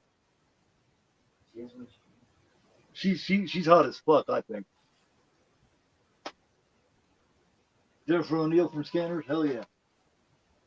Like I think Marilyn Chambers is fucking sexy as fuck. I'm sorry, I don't care how many dicks she had. She feels like. There's this guy right here, just way out of print. She was the first one to shape it down real low. Oh, motherfucker's got Rosemary's Baby on fucking. That's Criterion one. Now, no, I've had this one for, like I say, a few years. Like I say, it's just like $20, and I'm like, this was the only way you're able to get it. Then all of a sudden, like say, no more. And then there was a bitch bone bullshit release on Blu-ray from right. Was it Paramount? And then they released the 4K of it. So, do you know if that looks better than the 4K they just released? Because I heard it does. Does that look good? I've never seen that. No, it looks good. It looks really good. Criterion does a good job. Well, the Criterion is they make a lot of films I don't give a fuck. They make a lot of that fucking shit. You talking about art? Came with the typical booklet. This is an older release. It was Paramount. Yeah. A lot of people. It's kind of mixed with Rosemary's Baby. Anyway, people like it. People don't. I really like it. I think this film is very disturbing. It's extremely fucking disturbing. Yeah. I've always loved it. It's a masterpiece of the film. It's probably It's kind of controversial, but Roman Polanski makes good films, man. No, this is probably his best film. Next to Chinatown. I mean, he's just good. You know, De Palma took over for him after Sharon Tate was murdered. So, I mean, that's really kind of how stuff goes.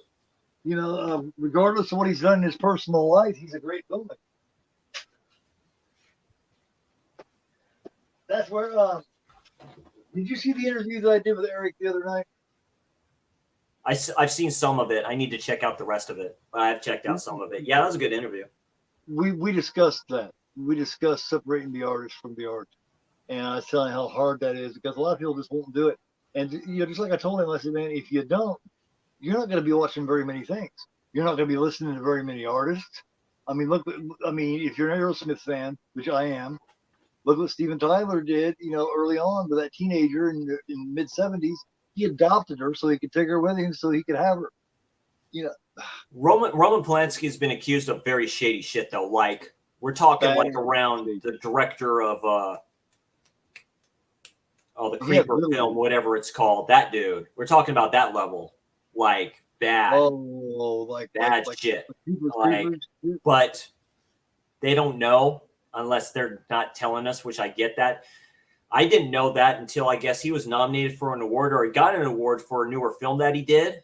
And the Academy is like, fuck off with that shit. There's like no way, and it's like, but like you say, he did the piano. He did these great or the pianist or whatever. He's done great films. It's like, hell yeah. To Brad's point, he did admit to what he did. Yeah. I mean, you get blackballed pretty quickly nowadays, specifically now. Then that's this cancel culture shit, man. Yeah. People don't understand. Back in the 70s and 80s, it wasn't nothing to see a 17-year-old girl with a 22, 23, 24. Right, Russ. To Russ's point, yeah, it was with I guess she was underage or something like that. It's just a whatever. Now, if you got a 17-year-old with a 23, 24-year-old, now he's a fucking pervert and people come down on him. It wasn't nothing. Very true, man. When I was growing up, it wasn't nothing to see shit like that. An 18-year-old with a fucking 40-year-old or a 15-year-old with a fucking 19-year-old. It happened all the time. Asia Argento's been accused of some shit, and I'm like, okay, sure.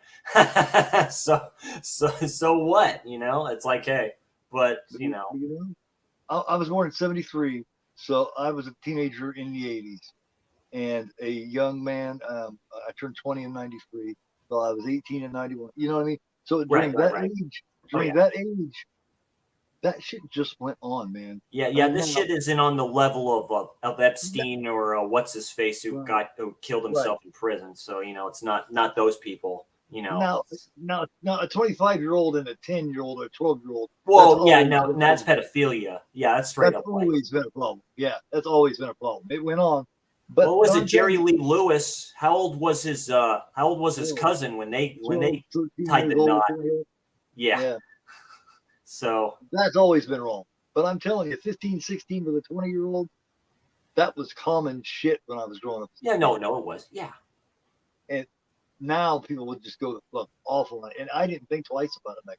Was it Al Pacino and his was it Al Pacino's ex and stuff like that? She recently had a kid or something like that. How old was she? And the difference with that shit. But hey, different strokes for different folks. I'm not fucking, it's like see, my son's 17. And he thinks that if you're 25 and you're with a 50-year-old, that's gross, and the 50-year-old is wrong doing that. Right. It's like, dude, she's 25. That's how they think now. It's that cancel culture shit. Like say with shallows and stuff like that. How old do you think a lot of those ladies are in there sometimes, or in the Neon Demon? How old was she, Brad? What, 16? Yeah, I think she's underage in that film. I think she's actually underage in real life. So you're not going to see many rich, famous, middle-aged guys or women with somebody their age. You're going to see them with fucking somebody that's 22, 23, 25. Why? Yeah. Because they're better. I mean, because they look better, because they got more energy, because they can help you do things you can't do anymore. Damn, I didn't know Paul Walker was 40. Fuck. You're not gonna be rich and famous and pick somebody that's 50 like you are. Yeah. Hell no. You're gonna take advantage of that shit. That's just what they do. Just the way it is, to your point. Yeah. People are just too quick to jump on people these days. Too quick to judge. I just leave it alone. I just let it play out. I'm like, whatever. Do you? If people would just do you more often, do themselves, the world would be a lot better place. Yeah, absolutely. Worry about what you're doing. Because while you're talking about what everybody else is doing, you're probably doing something fucked up too. So yeah, that's probably why you're shouting those shots, because you're probably doing about as worse. Well, thanks again for joining me, Chris. Man, absolutely. I always have a blast with you, Keith. Yeah, great time. And I will see you 5 with I do believe Daniel and Cal and. We might have somebody else in there too. Where somebody else is, we'll have them too. Absolutely. But we will catch you all then. I'm gonna play some upcoming shit that I got coming up. What do you got coming up, man? Let's see. Tomorrow I'm gonna post up a thoughts and review on Sendell syndrome with Miss Asia Argento and stuff like that. Also, I'm doing something freaky in my collection. My boy Caveman Movies and More, aka Guy, set that up for me. Going through 5 stacks of 5. 3 are going to be horror, 2 are going to be giallo, and those are going to be used for future episodes on my channel. And then Saturday, doing the thing with you. Found Footage Friday, going to be doing Megan is Missing. I just got that in, so that's going to be that. Ooh, I'm getting replayed down on Extreme Theater too. Have you seen that yet? I have not seen that yet. I just got that in today. Yeah, I just ordered that off of Amazon. So it was cheap enough, and I got it. So I won't spoil it, but that's got one hell of an ending, brother.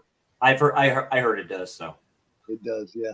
I actually talked to the girl that stars in it. Nice, very nice. Yeah, she's a friend of mine on Instagram. And yeah, she's a real sweet one. But yep. Thanks again, and thanks to everybody in the chat, man. Had a great time. Yeah, awesome. Always awesome. We could have talked more about the film, but like I said, it's only the second time we've done this, so we were just shooting shit, having a good time.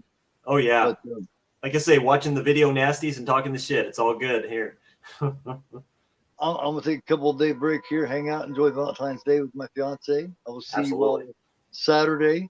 Let me see. Enjoy some. Let me make sure I get the right one here. Yes, this is the right one. I'll leave you with these trailers. Much love to you guys. Take it easy. All right, guys.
Michael, I really want to play another game.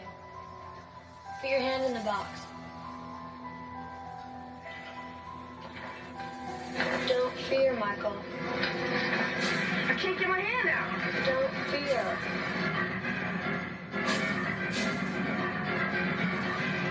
What the hell is going on?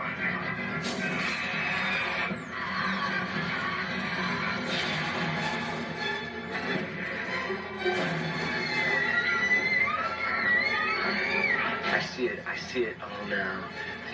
What we gotta do is we gotta snag that tall dude and we lay that sucker out flat and drive a stake right through his goddamn heart.